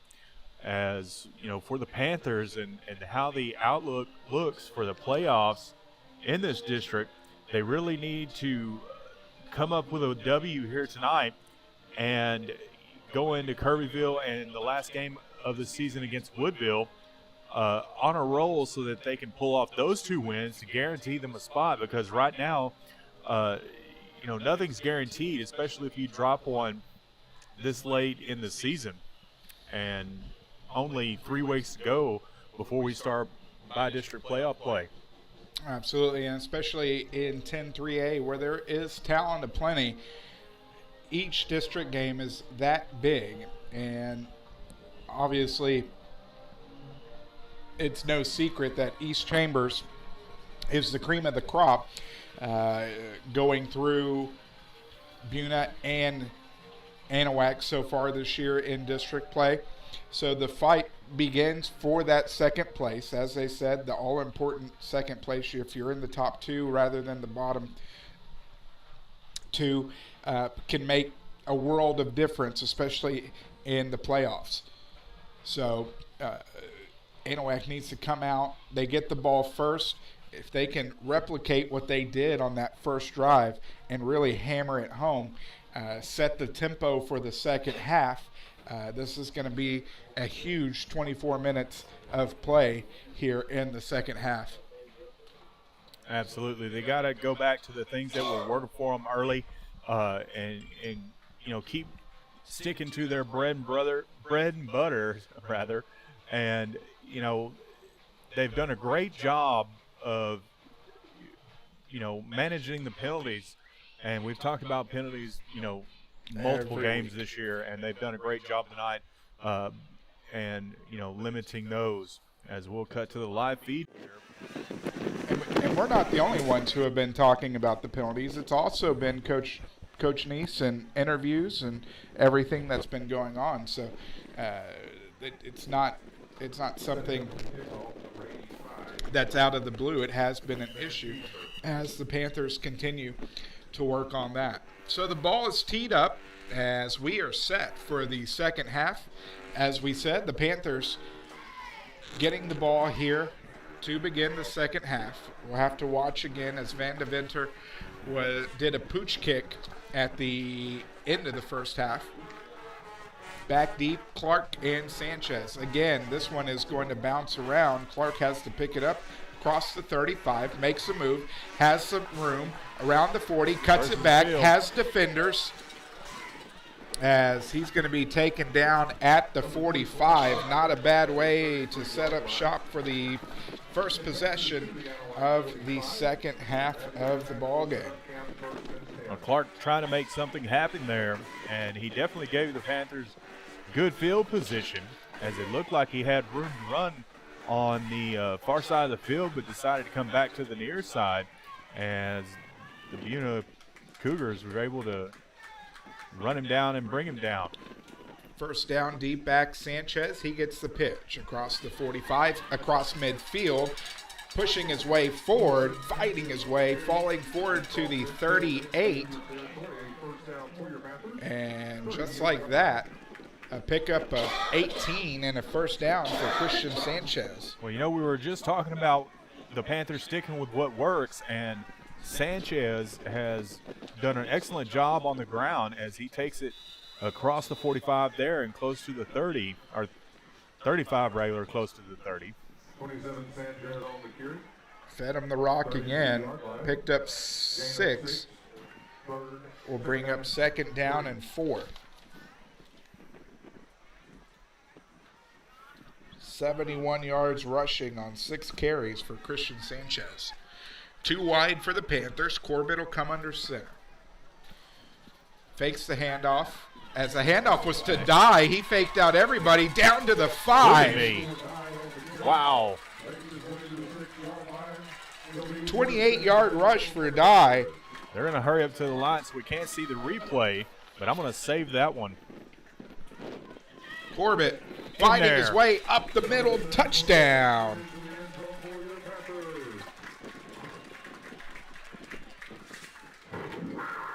The quarterback rush straight up Broadway extends the Panther lead 14-6, pending the point after.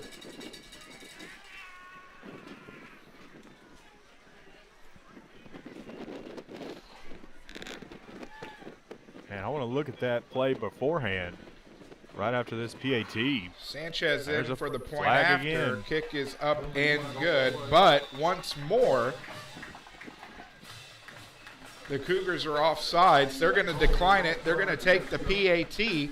And so, with 10:52 remaining in the third quarter, Anahuac has struck first in the second half. They extend their lead 15-6. Back after this on Anahuac Sports Live. Looking for just the right bank?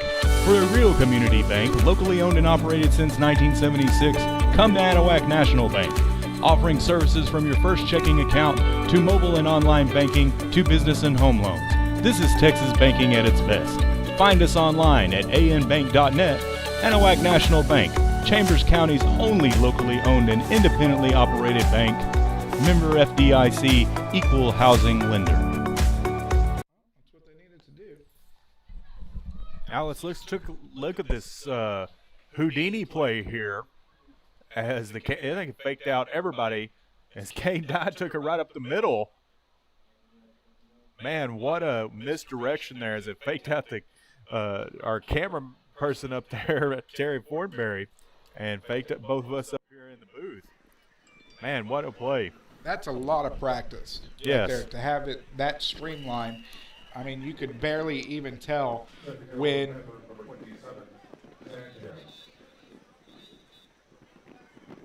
when he handed that football off. So fantastic job by Corbett and Dye, and a nice play call there by head coach Neese, as just like that, Anahuac strikes first. Sanchez has it teed up. Kickoff end over end is going to fall at about the 3. Across the 15, 20. 25 taken down at the 29, as that is where Buna will set up shop for their first possession of the second half. The kickoff at his 4-yard line. Advances to the 29.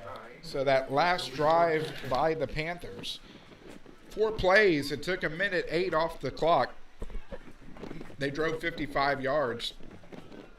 A 5-yard quarterback sneak from quarterback Landon Corbett extends the Anahuac lead after the point after from Christian Sanchez to 15-6.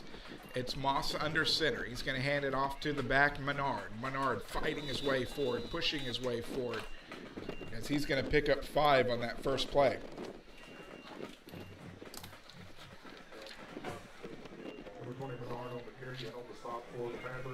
TJ Barrett in the chat. I think you're in the wrong game, buddy. East Chambers is playing Kirbyville right now. He's playing. He's twisting the knife a little bit. That's what he's doing, Alex. Second down and 5. 16 rushes, 88 yards for Menard. He's the deep back. He gets the rock again, trying to push his way forward, but the whole defensive line of the Panthers make sure he doesn't pick up more than 1. So very quickly, third down, short 3, long 2. Looks like the Panther defense is definitely keying on Menard more here on this first drive, and I'm sure that was a discussion that Neese had with his defense in the locker room at halftime.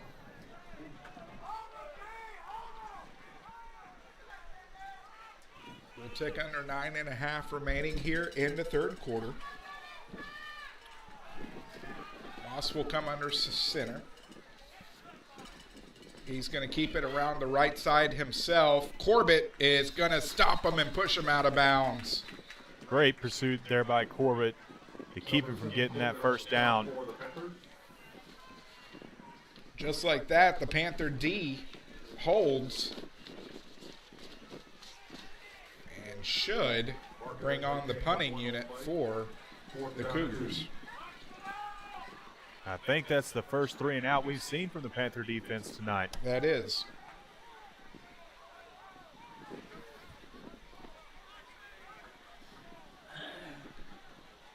Fourth down and 2. Decision time for the Cougars as they will be punting. 4 seconds left on the play clock. Snap off as the kick is high. And not far. We'll take a Panther bounce and lay to rest at the 48 as the Panthers will start in Cougar territory. Well, that's unfortunate for the Cougars to not get that punt away very far. This is going to give excellent field position to the Panthers to start their second possession here in the second half. So as we said, just what the doctor ordered that first possession of the second half for the Panthers. See if they can do it again. Back deep is Bailey as he's going to run it around the right side. He's got a host of blockers in front of him. He's going to pick up 4. Want to thank Chambers County Abstract for sponsorship here of the third quarter. Chambers County Abstract Company, 545 Washington Avenue here in Anahuac. Reach him at ccac.net or 1-800-259-6261. Corbett under center, fakes the toss, handoff straight up the gut to Bailey. Bailey fighting his way down to the 39. A pickup of 5 will bring up third down and 1.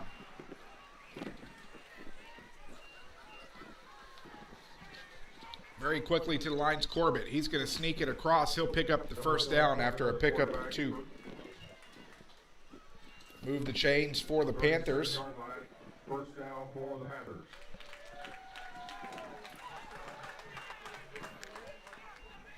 As with the next play, we'll tick under 8 minutes remaining here in the third quarter. First down and 10 for the Panthers at the Cougar 37.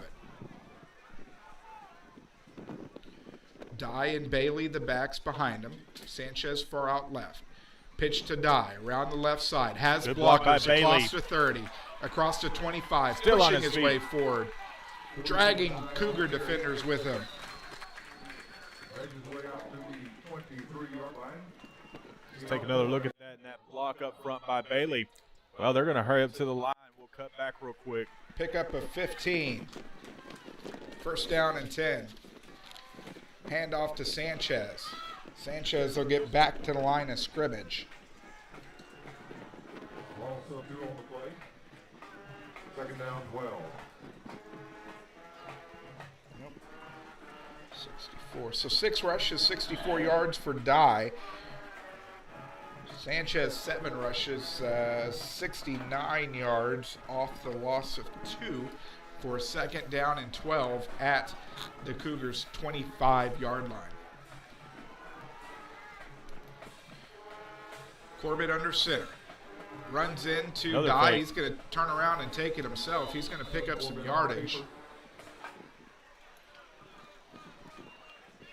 They're going to give him the 26.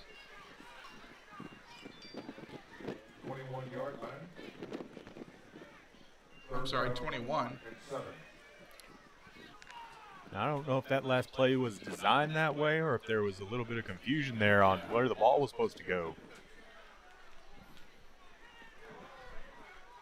Third down and 7 from the Cougar 21. Pitch right to Sanchez as he's going to get taken down. Flags Flag everywhere. flies in. We're going to have a little bit of holding. Be interesting to see what the Cougars decide to do.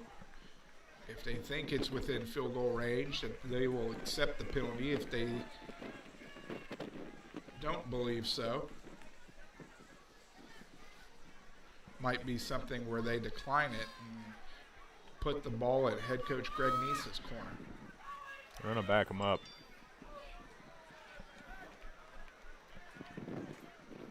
So take the ball from the 21, move it to the 31. Second penalty of the game for the Panthers. So third down and 17 from the Cougar 31-yard line. 10-yard penalty puts ball at the 31-yard line. Remains third down. 18 to go.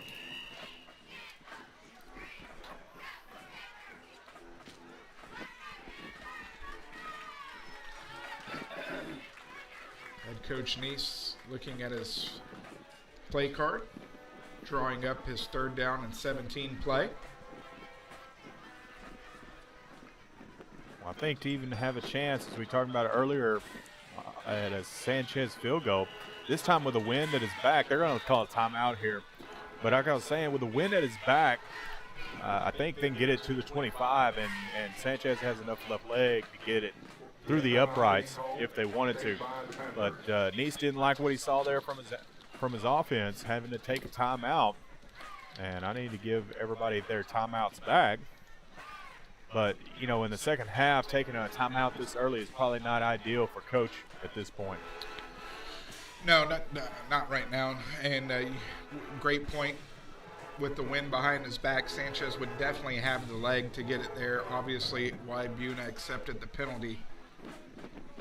As you can tell, the wind is a kicking.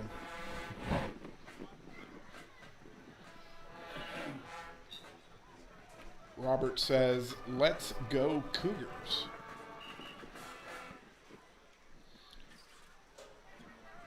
Cherie saying, "Way to go, boy." And that was on that big run by K-Dye earlier when Third he down, faked everybody out. 17 from the 31. It's Corbett under center. Sanchez the lone back. He's going to get the handoff straight up Broadway, fighting his way forward Still across fighting. the 15, He down may to have the the first. 14. I think he's got it. Close to the first down marker. We'll see where they mark him. It's close. It'll be fourth down and 1. Pickup of 16. Wow.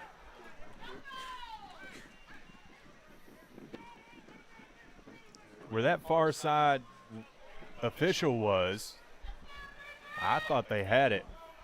They marked him a little bit short. Fourth down and 1. Panthers looking to go for it. Corbett under center. Pitch to Bailey. Bailey has it across the 10. Makes a move. 5. Touchdown. Touchdown. We got a flag. And this could be killer.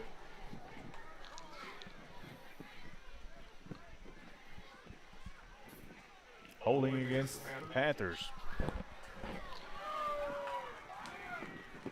So that negates the 14-yard touchdown run from Jamaj Bailey on 4th down. We'll make it 4th down. Should be around 4th It should and be 11. It but can't be 10 because that would have meant that they had a first down to begin with. So we should There we see go. Christian Shantes checking into the game. Yeah. This is definitely doable for him, and it looks like they're going to do it. 24. So mark the ball at the 26 31. or Would be a 31. 41-yard field goal for Christian Sanchez. This would be impressive if he gets it through. Snap back.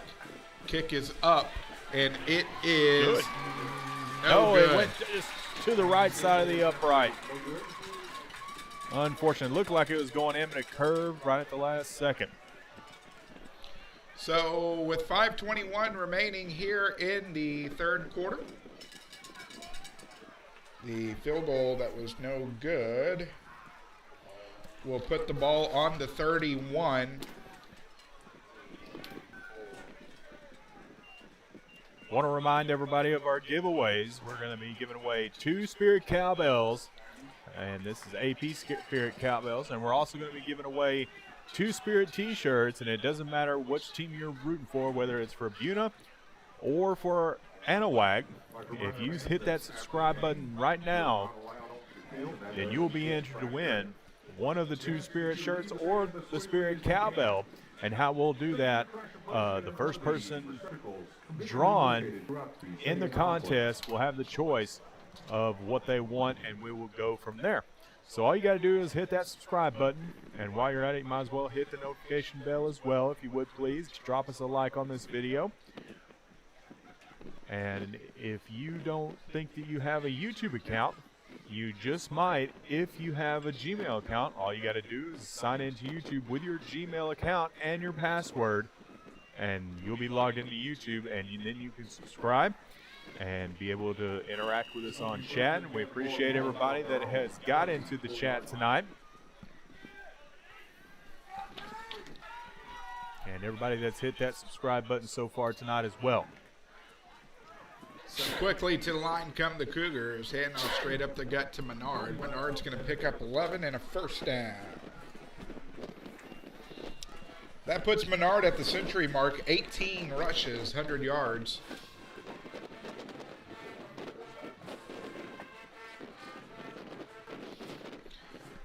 He's standing at the 35. I'm not sure what they're waiting on. Trying to figure out where they're going to go out to eat after the ball game.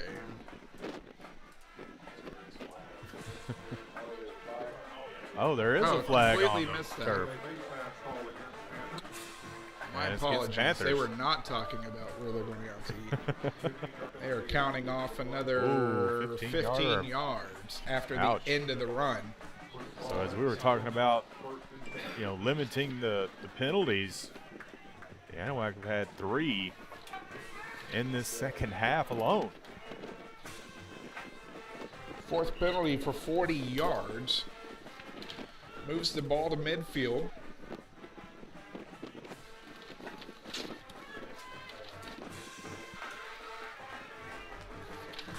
Third play of the drive coming for the Cougars. They hurry up to the line, man in motion, handoff goes to Menard across midfield, pushing his way forward to the 45. In fact, they're going to give him the 44, so 6 yards on the carry. We'll bring up second down and 4.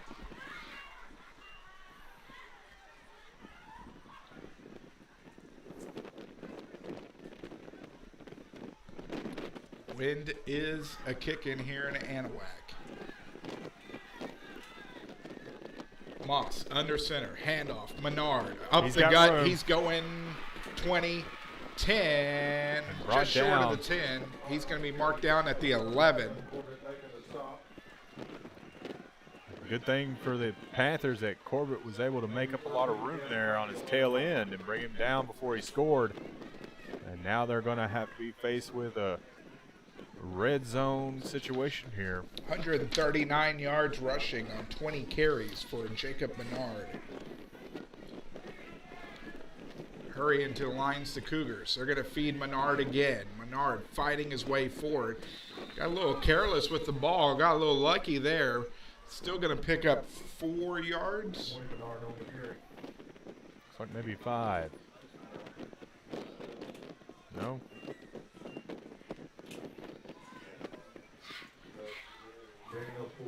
Yep. You're right, Alex. 5th play of the drive coming up for the Cougars. I would not be surprised to see Menard go over 200 yards this game.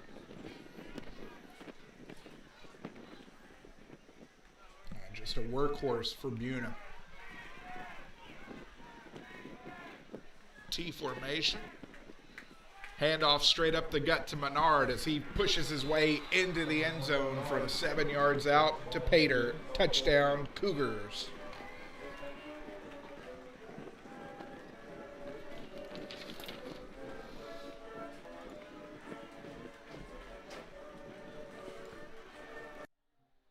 Seven-yard rush by Menard. As we look at that replay, one thing we've noticed from Buna here in the second half, once they break the huddle, they hustle straight to the line as it just really opened up. A couple of arm tackles broken by Menard, and into the end zone he goes. Going for 2. Right side into the end zone. 2-point conversion is good to bring the Cougars to within 1. So with 3:14 remaining here in the third quarter, your new score, Anahuac leads Buna 15-14. Back after this on Anahuac Sports Live.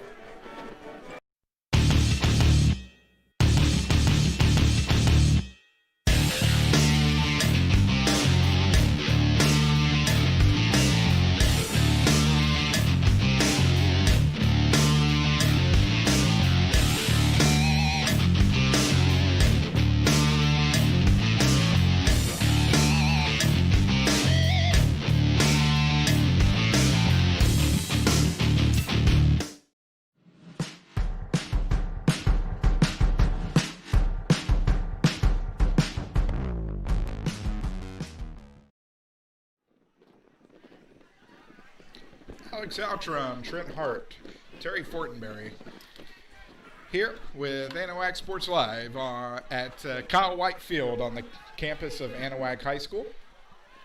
After a 6-play, 2-minute and 76-yard drive from the Cougars, a 7-yard rush from Jacob Menard into the end zone after a 2-point conversion was good.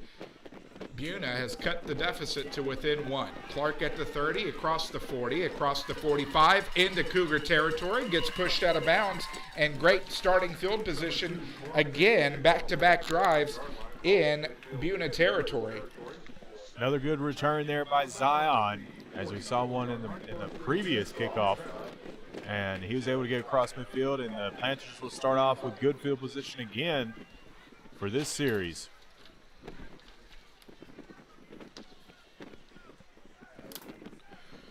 So 15-14, Anahuac leads Buna on your Turn 2 Specialty Company scoreboard.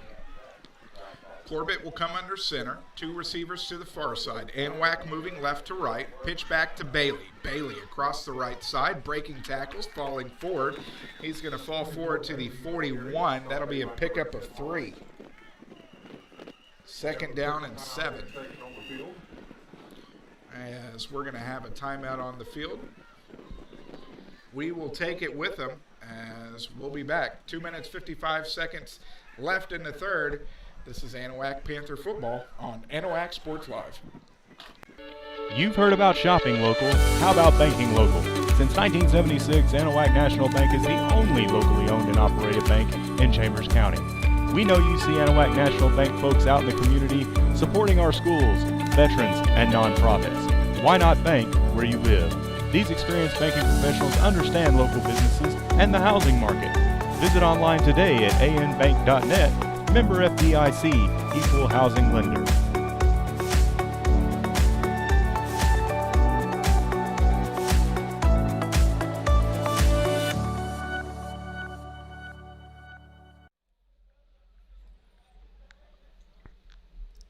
Welcome back, ladies and gentlemen, as we are still waiting for the official timeout on the field. I want to remind everybody, if you would like to donate to the channel, the information on the screen in front of you.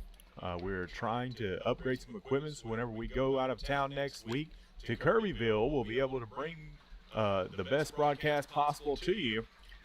And we're looking to get a couple of things for audio and video and get a little bit better hotspot in order to bring you the broadcast next week. And you can do so by going to Venmo at Anahuac Sports Live and PayPal, AnahuacSportsLive@gmail.com, and scan that QR code right on your screen. And we appreciate Deanne, who has already donated to the channel tonight. Thank you very much again, Deanne, for supporting the channel. Bailey straight up the gut, 30, breaks a tackle, 25. Be a pickup of 16 and a first down. I tell you what, week in and week out, I am more and more impressed with Jamaz Bailey. A kid that never played organized football until this year. And it's, it goes to show you never know where you're going to find your athletes walking the halls in a high school campus. A taller running back, too. Yes. Kid looks like he's standing 6'1", 6'2". Offset eye. Corbett will send the man in motion. Dye and Bailey behind him. Bailey gets the rock. Straight up Broadway. He's going to pick up 5 on the carry. 7 carries, 45 yards now for Jamaj Bailey.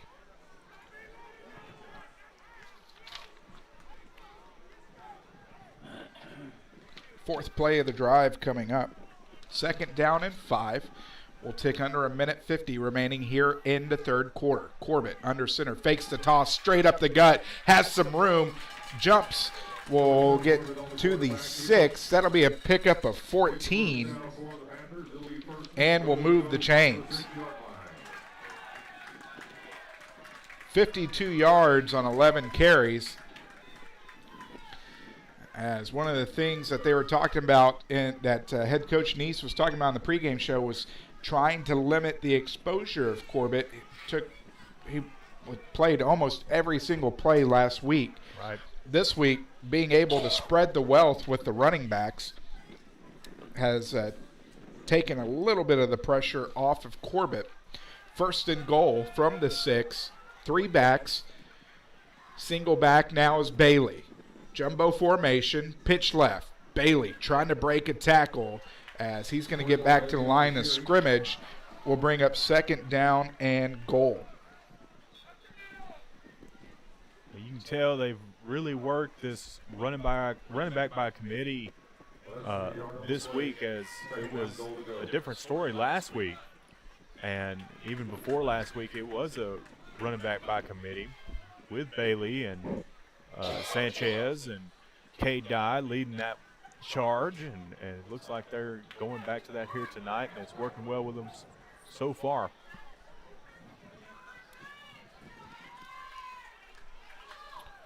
Corbett quickly under center. Dye and Sanchez behind him. He's going to toss it up just over the hands of Cade Dye. 3rd down and 6. It's those passes like that are going to come more and more easy to Corbett as he grows as a quarterback. And like I've mentioned before, not to get all Joe Buck, he is a sophomore, and he'll get better next year as he goes to a junior. And whenever he is a senior, it's going to be very, very interesting to see what he develops into when he gets to that point.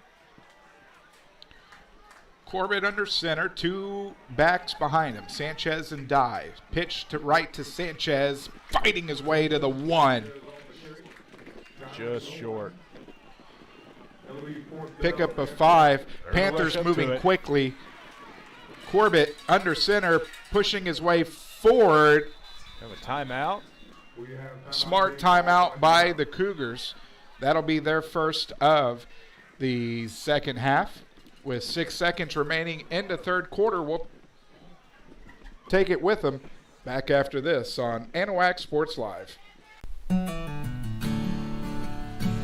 Hello, my name is Mark Poggles, and I'm the pastor at Community Christian Fellowship Church in Oak Island, Texas. I would like to personally invite you to join us for Bible study during the week and our church services on Sunday morning. We have a nursery for the little ones, and our church family will greet you with a smile on their face and a loving heart. Come and celebrate with us as we study God's Word and give Him all the praise and thanks He deserves. Hope to see you there. Take care and God bless. Go Panthers!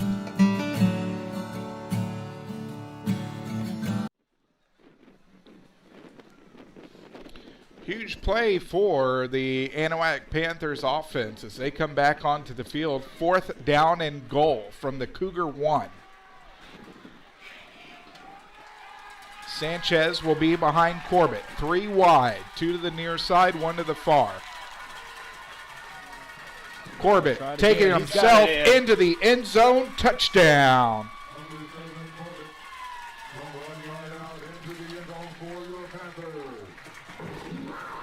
So Corbett from 1 yard out hits pay dirt, extends the lead 21-14.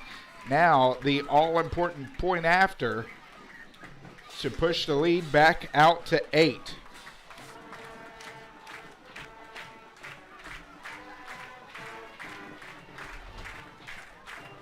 Snap back, kick is up, and it is good. So with 2 seconds remaining here in the third quarter of play, the Panthers have extended their lead to 22-14.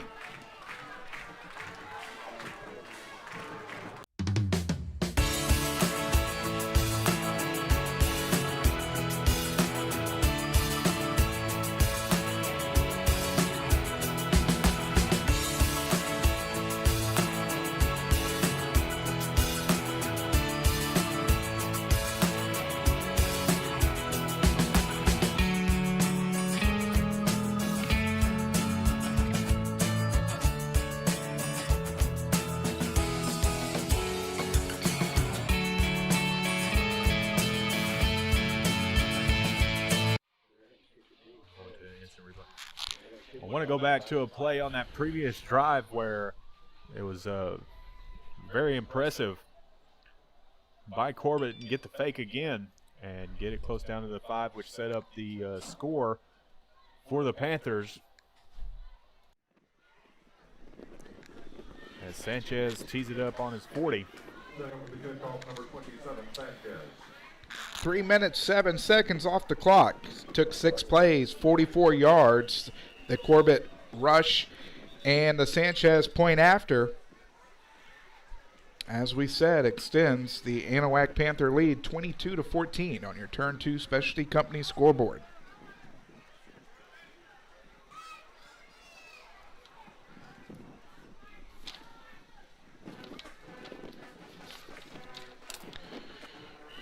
Another nice thing about that this third quarter was only 2 drives to 3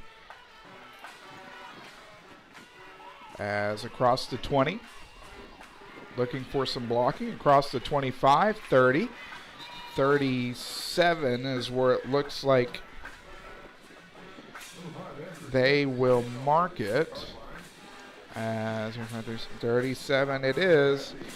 That will run the rest of the time off the clock here in the third quarter. We invite you to stick around for the fourth and final quarter of play. Anahuac leads Buna 22-14. This is Anahuac Panther football on Anahuac Sports Live.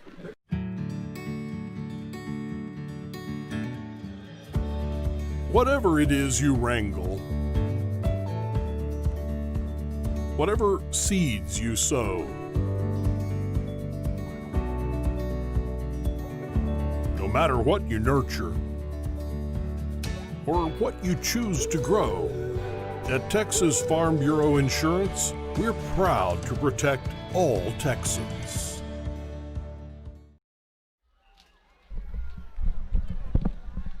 We're back here for the fourth and final quarter.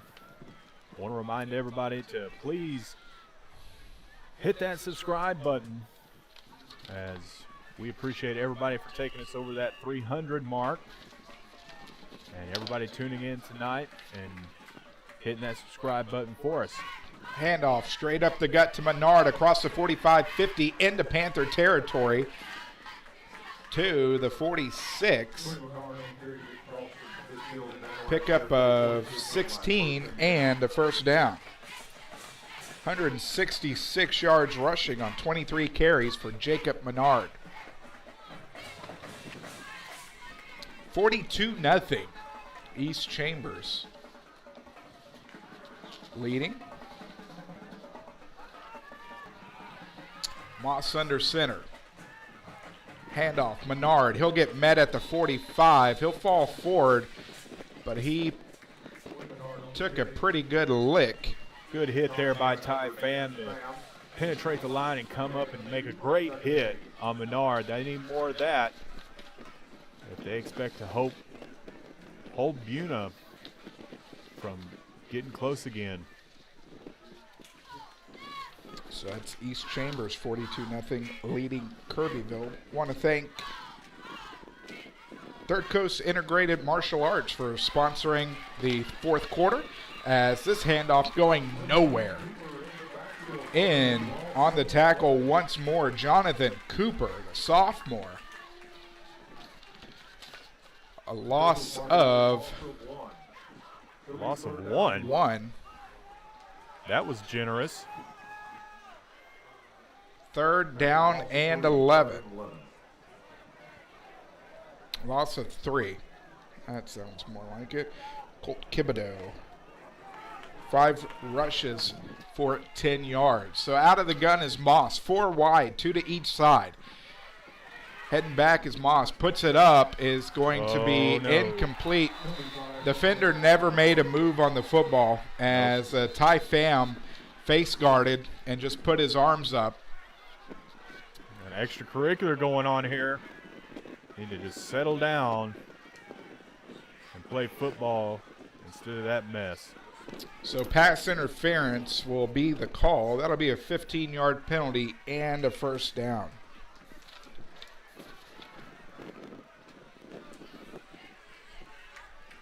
Head coach Greg Neese out there defending his players. I'm sure there's going to be multiple things on this, Alex. So definitely pass interference. And I'm sure there's a couple of personal fouls coming as well. Only one flag down. Looks like they may have let him just get the energy out. Normally you'd see either extra flags or hats down on the field. We haven't seen an official. Pass interference is the call. That is accepted, and a first down.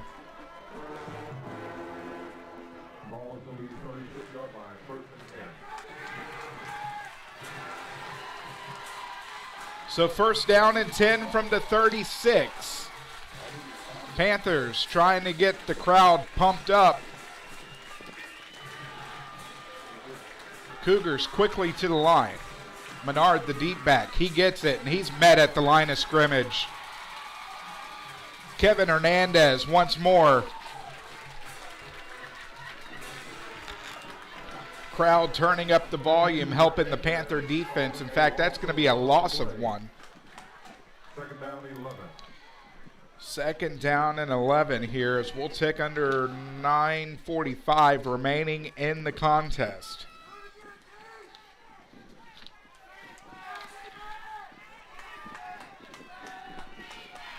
Moss out of the gun, offset to his right by Menard. He's taking it on his own. Right side, 35, pushed out of bounds.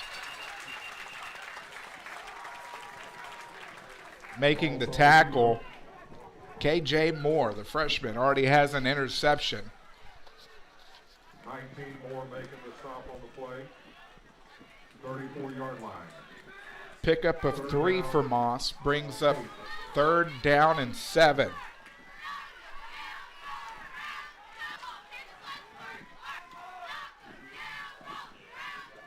They're down and 8. So much to Eleanor Holderman, who's just donated to the channel. It says, yay for the Panthers and their coaches, especially Coach Fentress, as we've got another flag on the field, Alex. This looks like it's going to go against the Panthers as well, as the hard count may have drawn them off.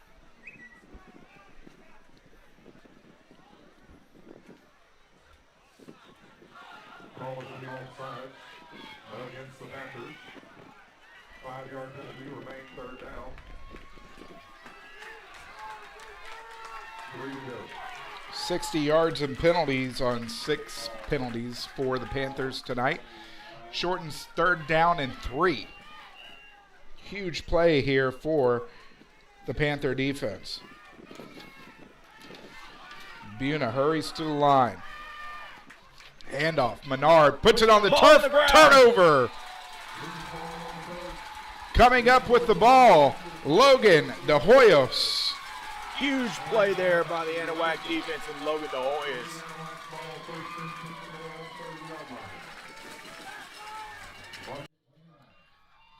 Advantageous Panther defense comes up huge again. 4th turnover of the ball game for the Cougars. De Hoyos with the strip and the recovery. Not to mention one of the players that we spoke about in the pregame show with head coach Greg Neese. Coming up huge. Panthers take over at their own 29-yard line. Round the right side as Corbett keeps it. I'm sorry, that went to Sanchez.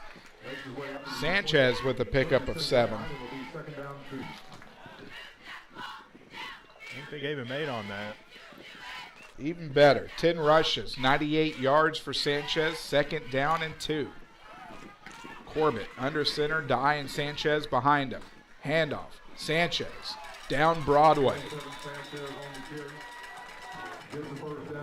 Be a pickup of 10, move the chains. 48-yard line, 1st and 10. Now, if you're the Panthers, you want to keep it on the ground and you want to keep that clock running. 2 timeouts left for Buna.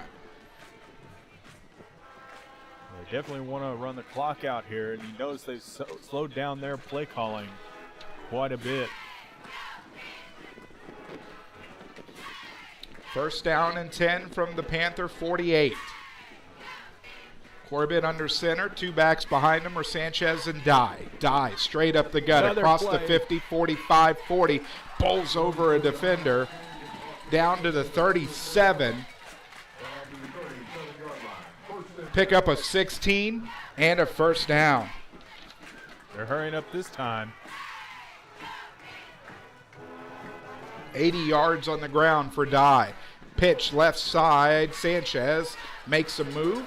Across the 30, falls forward to the 29, keeps the clock moving.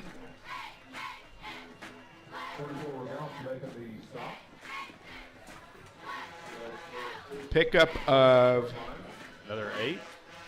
8 for Sanchez.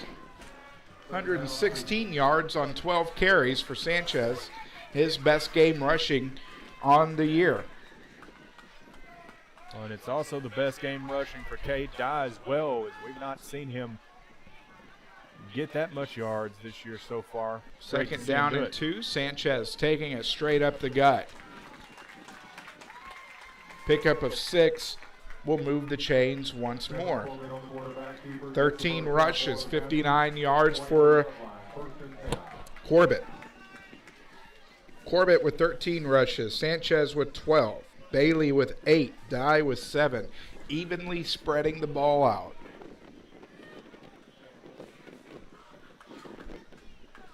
We'll tick under 6.5 remaining here in the ball game. Anahuac leading Buna 22-14.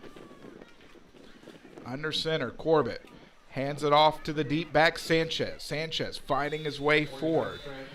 He's going to pick up 4. We'll bring up 2nd down and 6. We have a late flag.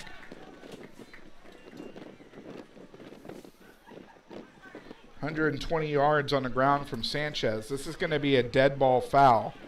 Unsportsmanlike conduct on the Cougars, and that'll move the ball up 15 yards. Or half the distance to the goal. So the 10-yard penalty will bring it up to 1st down and goal to go from the 10. 3rd penalty of the ball game for the Cougars for 25 yards. The clock continuing to roll. Emotions high down there. Both teams know what's on the line here tonight, Alex. And, sometimes it just gets best of you. Corbett. Handoff will go to Dye. Dye puts it on the turf. And the Cougars have recovered. Wow. Definitely did not need that. They're still recovering, but I saw the ref signal.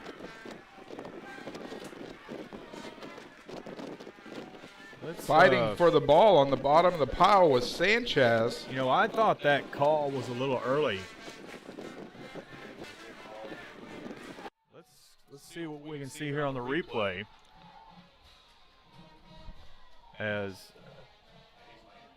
He was laying on the football. I can't really see it from this angle. Nonetheless, turnover Panthers. Cougars offense back on the field.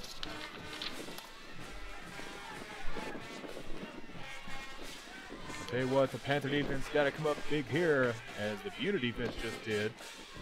Pitch left side across the 15. They're going to give him forward progress to the 17 as that pitch went to Garrett Estridge.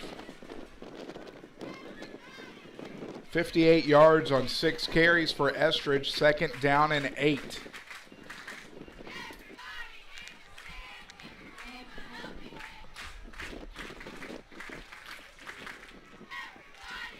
Panthers fans trying to get into the ball game, stomping their feet, clapping their hands. Moss under center. Handoff. Menard fighting his way forward, pushing his way forward. As he's going to get to the 25. That'll be a pickup of 8, and we'll move the chains. It is something to watch Menard just push his way and run downhill with defenders on his back and in front of him. And somehow he's just able to push them all and chunk up yardage. Has he got 200 yards yet? Not yet. 173 on 25 carries. Still impressive. The bell cow, no doubt, for the Cougars. 1st down and 10 from their own 25. Handoff. Menard. He's going to get back to the line of scrimmage, and that's going to be it. 2nd down and 10.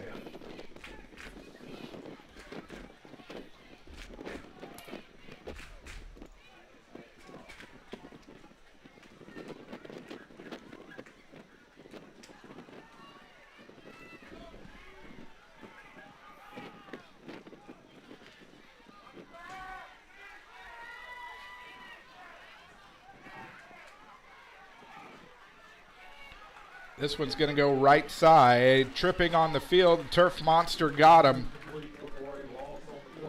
Going to be a loss of 1.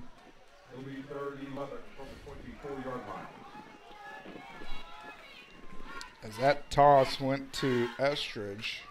The clock still ticks. This is a huge play for Buna right here.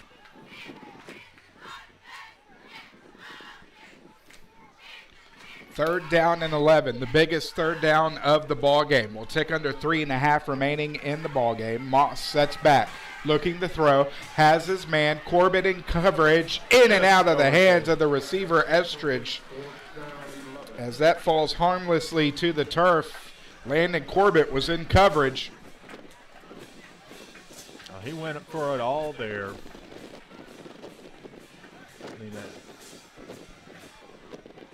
Just a little bit too far. It was a great throw, but his receiver just didn't have the wheels to get to it in time. Again, wanting to thank Third Coast Integrated Martial Arts for being the sponsor of the fourth quarter. 312 Miller Street here in Anahuac. 281-908-1934. Punt. Again, a high punt, much better punt this time for the Cougars as it takes a gigantic Cougar roll down to the Panther 24-yard line. So couldn't really have asked for anything better on the punt there, atoning for his last punt. Definitely. So with 3:17 remaining in the ball game, Anahuac will try to close this ball game out.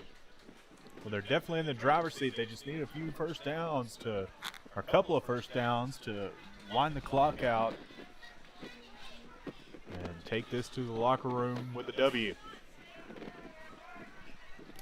Again, just reminding everybody of our giveaways, our cowbells, the 2 of them, and 2 T-shirts that will be given away. And all you got to do is hit that subscribe button on YouTube. Don't wait for it. Do it now. 2 backs for the Panthers. Logan De Hoyos coming onto the field. It's going to be 3 backs. De Hoyos and Dye behind Corbett. Bailey the deep back. Handoff.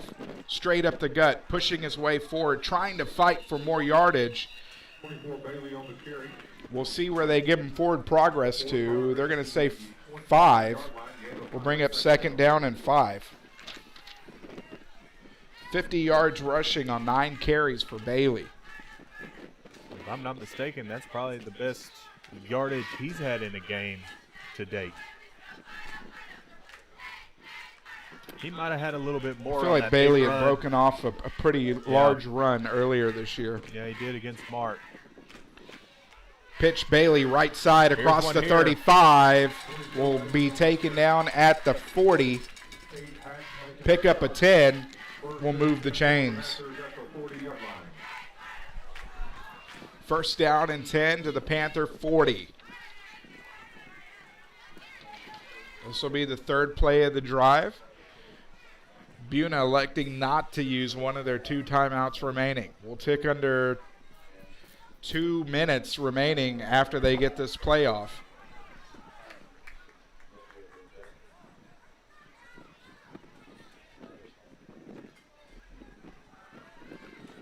Three backs once more. Corbett calling his own number. He's going to push it forward for 2 yards. First timeout or second timeout of the ball game for Buna. Gain of 1 on the play. Marking a gain of 2 on the play. 2nd down and 8.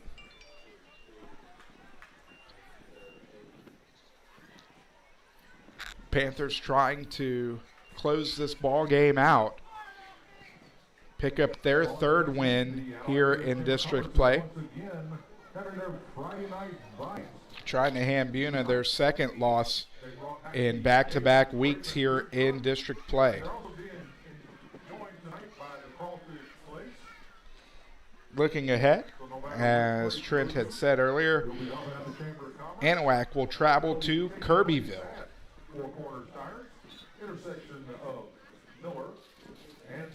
Orangefield has defeated Bridge City 22-0.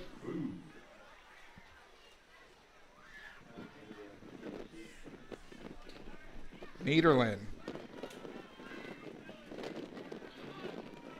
Still last score we got 14-9. Out of the gun is Corbett. He's going to keep it himself across the 45, looking for a block into Cougar territory to the other 45. That'll be a pickup of 15. That'll move the chains, and that should do it. The Anahuac Panthers are going to knock off the Buna Cougars.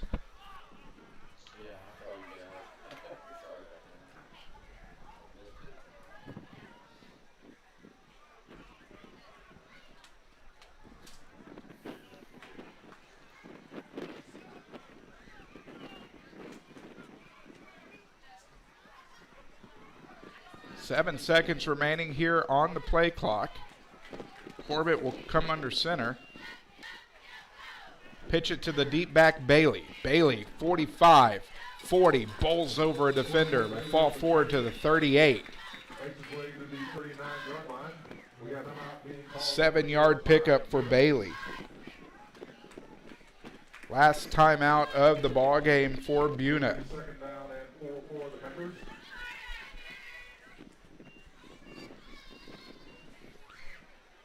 So barring a fumble, the Panthers will move on to victory and will move to 3-1 and 10-3A play. The loss will knock down Buna to 3-2.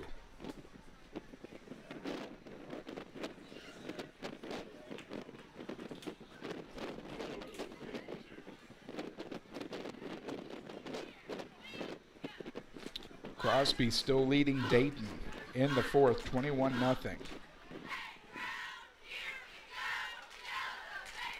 Final from Galena Park ISD Stadium, North Shore all over Westbrook, 55-14. Fakes the pitch, handoff straight up the gut to Dye. Dye getting loose, picking up the first down.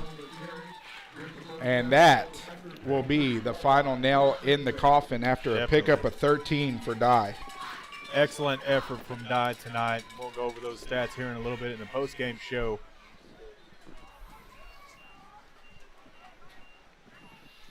Cougars have no way to stop the clock.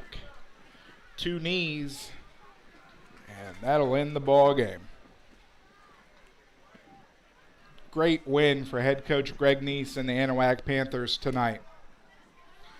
Puts them in the driver's seat to control their own destiny here in 10-3A for that second place. Corbett with the knee. And that'll do it. The Panther faithful here on the sideline showing their support for the Panthers.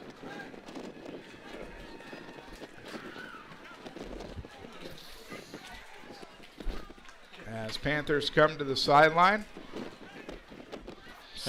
players celebrating all over the field. Congratulations to the Panthers. Super excited, and they should be, Alex. Definitely, in my opinion, a must-win for the Panthers tonight as they come together center field to congratulate each other, say two good game, and don't go anywhere, folks. We're going to be back right after these few words to let you know who our sponsors are. We're going to talk a little bit about scores around the area. We're going to talk about the stats of the game and look at the weeks coming and the scenarios that we're looking at for the district and around 3A in the state of Texas. Don't go anywhere. We'll be right back after this on Anahuac Sports Live.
Alex Outram, Trent Hart, Terry Fortenberry back here from Kyle Whitefield on the campus of Anahuac High School, where we have gone final.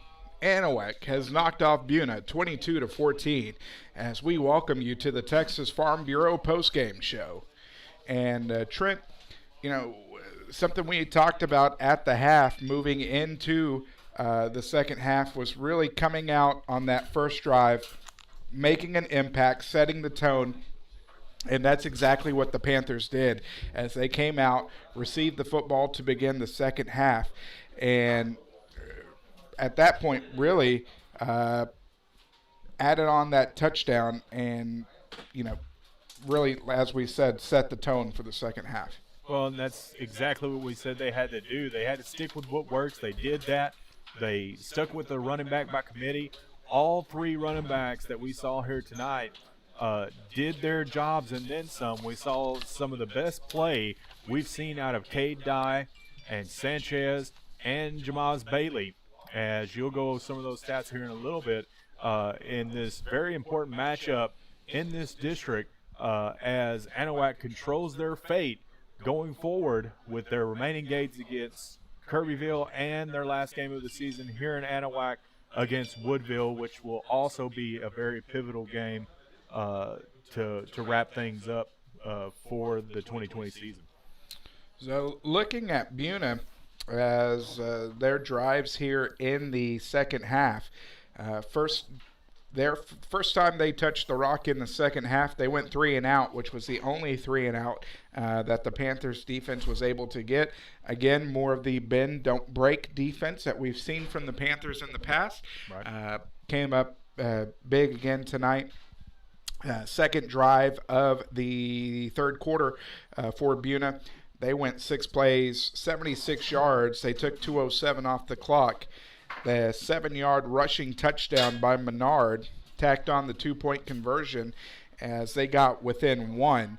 But that is all that Buna would be able to add as a fumble by Menard in the first drive of the fourth quarter. And then they had to punt after a fumble by Cade Dye inside the Buna 10, but did not do any harm as they did not get the football back here in the second half. As for the Panthers, as we said, 4 plays, minute and 8 seconds. They drove 55 yards. A 5-yard quarterback sneak by Landon Corbett extended the lead to 15-6 after the point after was good. And in looking at it, the first 3 drives of the second half for Anahuac could have resulted in points. The second drive, they had driven down, attempted a 41-yard field goal that was just right of being good. Really, I mean, a kick you had to attempt. Sanchez has a leg. Wind was behind his back. Again, as we said, went right. Buna came back down, scored their touchdown, and Anahuac answered right back with their drive of the game. 6 plays, 44 yards, 3 minutes and 7 seconds off the clock. On 4th and goal, Landon Corbett was able to sneak it across the goal line. The PAT was good, and that capped the scoring for the ball game as Anahuac extended their lead to 22-14, and that is where we went final there. Looking at the stats for the Buna Cougars as we have it, leading rusher in the ballgame, Jacob Menard, as he went 26 carries for $173. He had a touchdown and was the leading offensive player for the Buna Cardinals. Garrett Estridge had 6 rushes for 58 yards. Logan Moss had 3 rushes for 14. Colt Thibodeau had 5 rushes for 10 yards. Mark Davis had 2 rushes for 2 yards, and Rogowski had 1 rush for 9 yards. Not much passing from either team tonight. 2 of 5 for Moss as he threw for 18 yards. Menard had 1 reception for 19 yards, and Estridge had a reception for -1 yard. 3 penalties, 25 yards, and 4 turnovers for the Buna Cougars.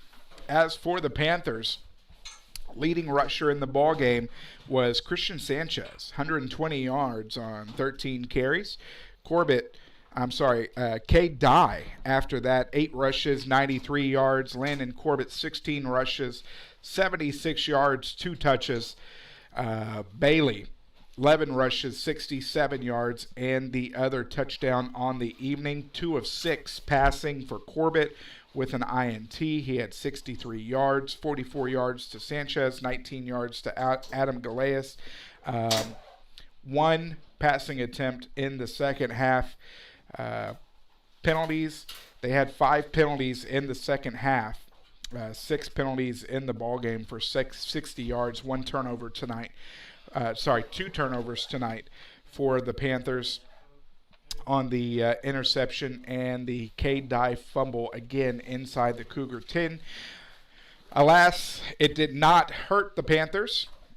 Panthers D stepped up, made the Buna Cougars punt it away, and then the Panthers drove down and iced the ball game. Well, you just reiterated what I said earlier about the running game for the Panthers. It was very a well-oiled machine tonight as they spread the ball around and, definitely saw more action out of Cade Dye, which was good to see. 93 yards tonight, definitely his best game of the year. And Sanchez as well with over 120, I believe you said. Great effort there, and by Jamal Bailey. I talked about bread and butter for the Panthers, and that's it. This running game for them has worked so far, and I'm sure they're going to be sticking to it moving forward. And you almost have to at this point because the passing game hasn't quite been there for the Panther offense. But the Panther defense, let's talk about that for a second, because they showed, a lot of composure tonight, and that bend don't break philosophy, as we've seen so many times week in and week out from them. And in my opinion, the play of the game came down here in the red zone as the Buna offense was threatening to come back and get within 1 of the Panthers, and a huge fumble and a recover by none other than Logan DeHoyas. It was we've called his name before. He had a huge scoop up and pick up for 6 in a game here a couple weeks ago, and he comes up with a pivotal play tonight on defense again on a fumble recovery where the Anahuac Panthers were able to take more time off the clock and not allow Buna to threat getting into the end zone again.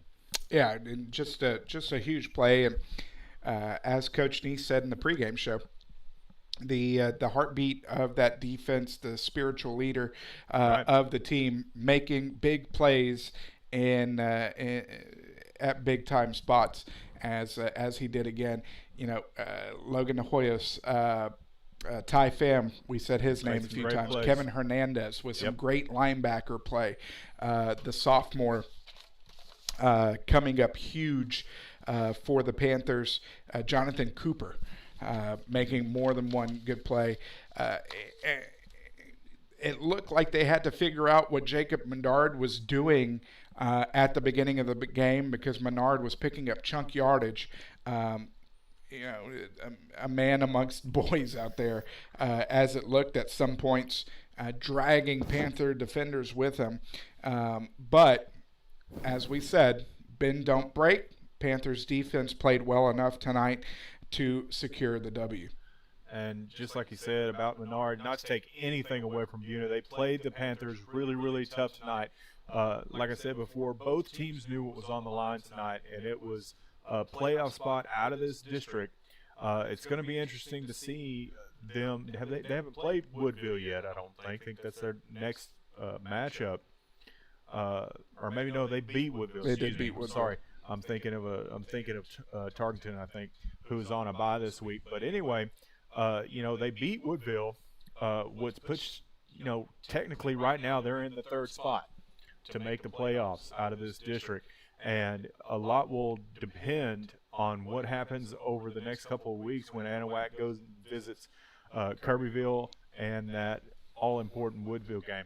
But other than that, Alex, I mean, we've talked about it and beat it over the head about the penalties. It was much more managed in the first half by the Anahuac Panthers, and it seemed like we almost spoke too soon as we went into the second half, and there was some personal fouls going on.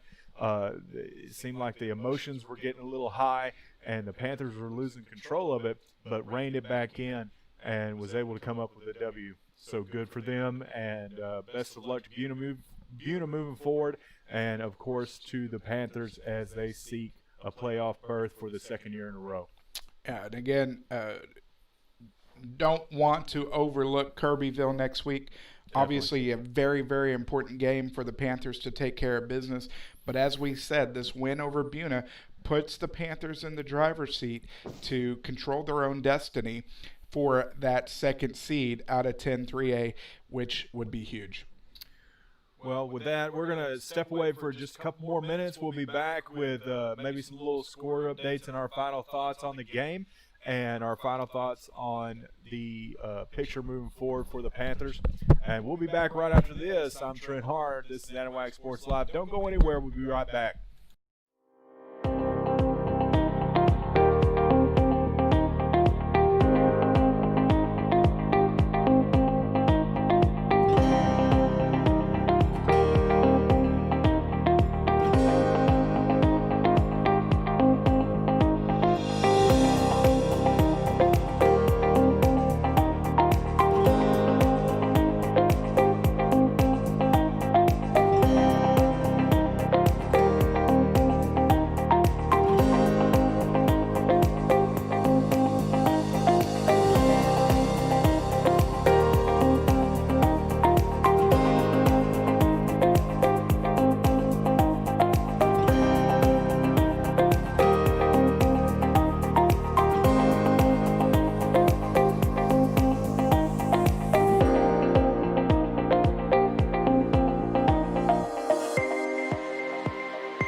Trent Hart back here on the Texas Farm Bureau postgame show. We appreciate everybody sticking around, and we definitely want to give a shout-out to our donors tonight, Eleanor Holdeman and Deanne Dean, for contributing to the channel and helping us out so that we can move forward to our goal to purchase some upgraded equipment for audio and Wi-Fi capabilities. And when we travel to Kirbyville next week, we'll be definitely trying to upgrade that Wi-Fi hotspots and work off the cellular signal. But whatever the case may be, we're still going to stream it live. We will be on YouTube.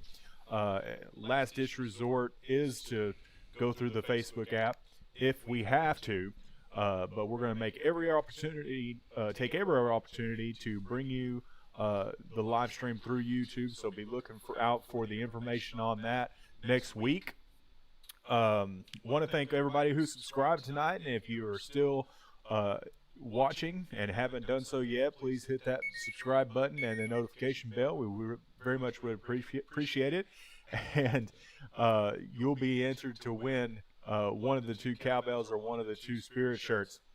Alex, as we look forward to the rest of this season and look forward to next week, what are some of your final thoughts and takeaways from the game tonight, and looking to Kirbyville next week, who just came out from under the knife over at East Chambers?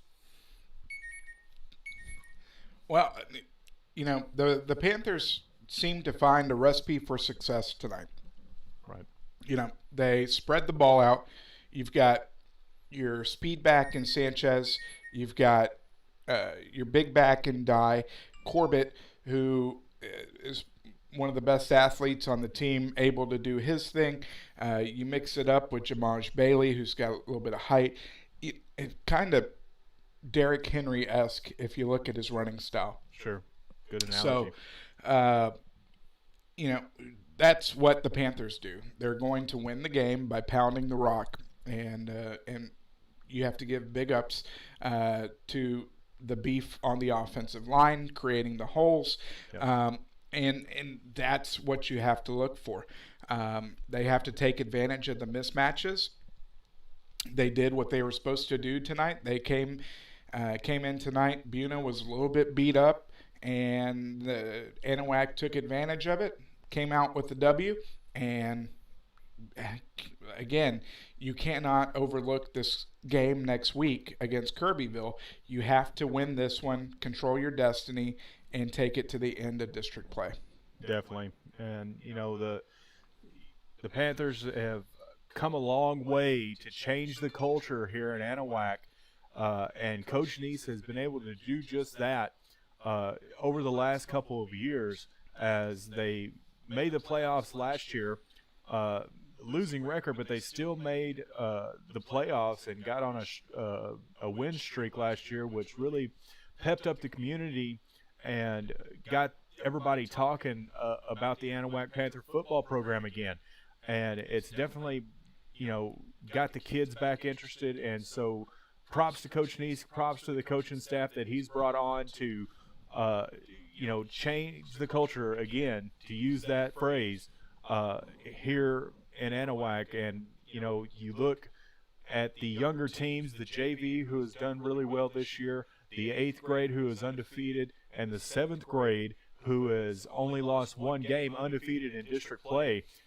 There is a lot of talent coming up through this program and a lot of things to be excited about in the years coming. But excited for this year, Alex, as, it looks like the Panthers can get back into the playoffs again and keep that ball rolling over the next couple of weeks. And if they do the things that have worked for them so far, and the things you mentioned earlier on the things that they do well, then there's no reason why they shouldn't be able to get into the playoffs in the 2nd place or even the 3rd place spot. We'll still hold out for the 2nd place spot, obviously, but it is very good to see them get a win tonight, and coming off of that loss from last week against Brook Hill. Any other final thoughts before we sign off and take a break here, Alex? No, like you said, head coach Neese has the pedigree. He knows what it takes to win. He knows what culture looks like. That's what he's doing here in Anahuac, and has been able to do a good job. You can see the improvement game after game after game. And like you said, if they can hit that hot streak once again, go into the playoffs with some steam behind you, you never know what can happen from then. We want to thank Texas Farm Bureau agent Hillary Otto for sponsoring the post-game show tonight here on Anahuac Sports Live. Just want to remind you of your final, as the Anahuac Panthers knocked off the Buna Cougars 22-14. And we appreciate everybody sticking through the post-game show and those who subscribed tonight and have donated. And we invite you all to join us next week. A little information about tomorrow. The Lady Anahuac Panthers volleyball team will be back in action tomorrow in Coons, as they rescheduled a game that was supposed to be for next Friday. They're going to be playing tomorrow. JV starts at 2 p.m. Anahuac Sports Live will be taking a break tomorrow and won't be there. But please, if you're free tomorrow, make the trip up to Coots and support the Lady Panthers as they look forward to their playoff run. And we wish them all the best tomorrow and into the playoffs. For Alex Outram and Terry Fortenberry for the camera, I'm Trent Hart. Thank you, everybody, for joining us and joining Anahuac Sports Live and being supporters of our channel. We'll see you next time right here on Anahuac Sports Live.